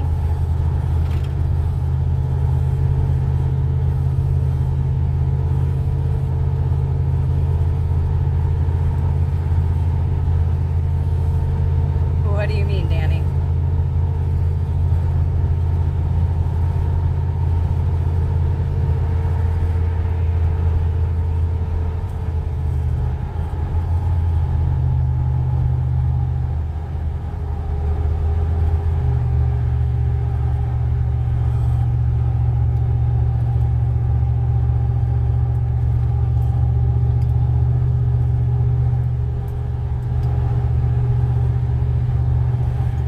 Star shining, you guys will never make it 10 miles deep into the forest.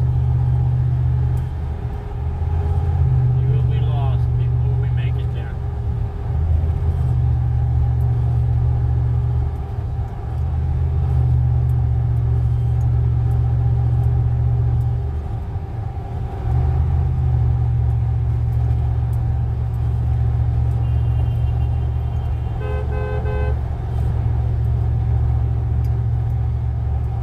Who was that?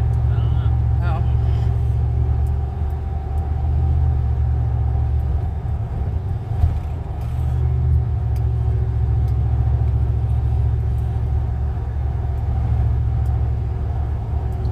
So, Yankee, I wonder, is it okay to put kitty litter boxes in the bathrooms of a high school because these high schoolers want to be cats?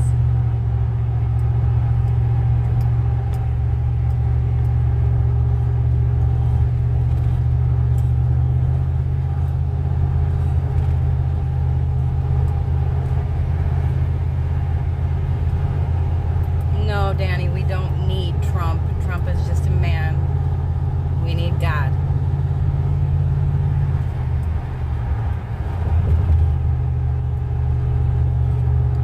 Yes, same car with Dave.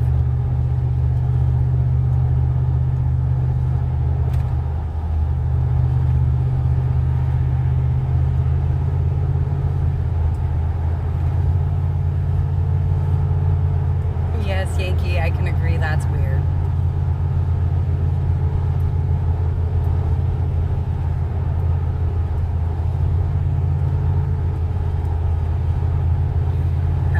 If you're putting testosterone in a young girl, that's wrong. Come on. Or estrogen in a boy.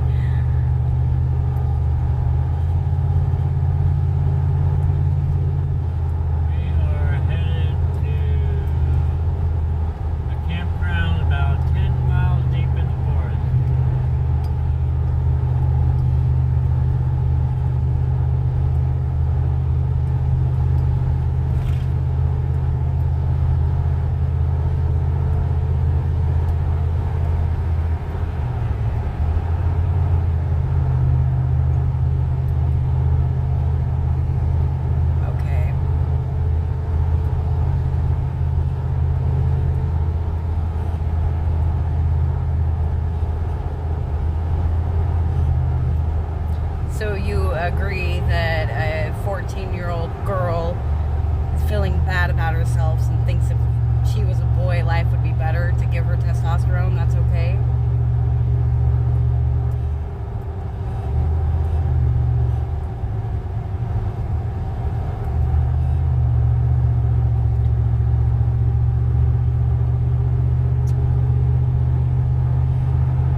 Faith over fear, always.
start talking to our children about sex at 5 years old, and then we promote pro-teen abortion.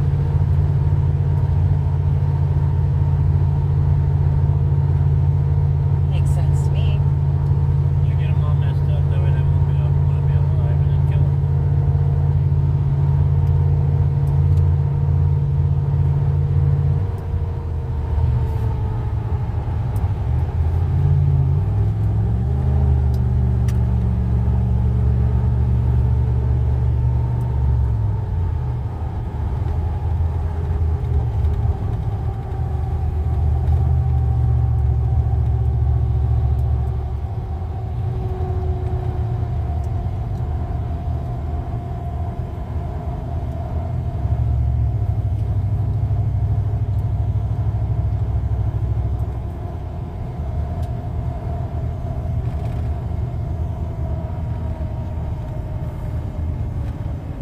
What kind of test was it?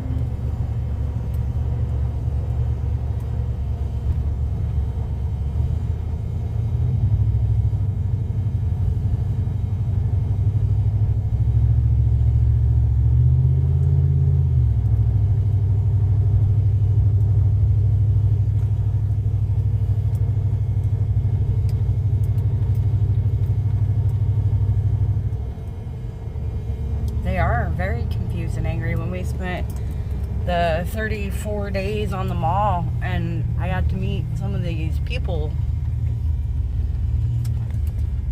Guys, we're getting ready to go in the forest, so I can't guarantee you'll be able to make it all the way to the... Yeah, I'm probably gonna lose you guys here pretty soon. But I'm just looking at these people in their 20s and their way of thinking, and where in the hell did it come from? Thank you, Indigo. Good looking.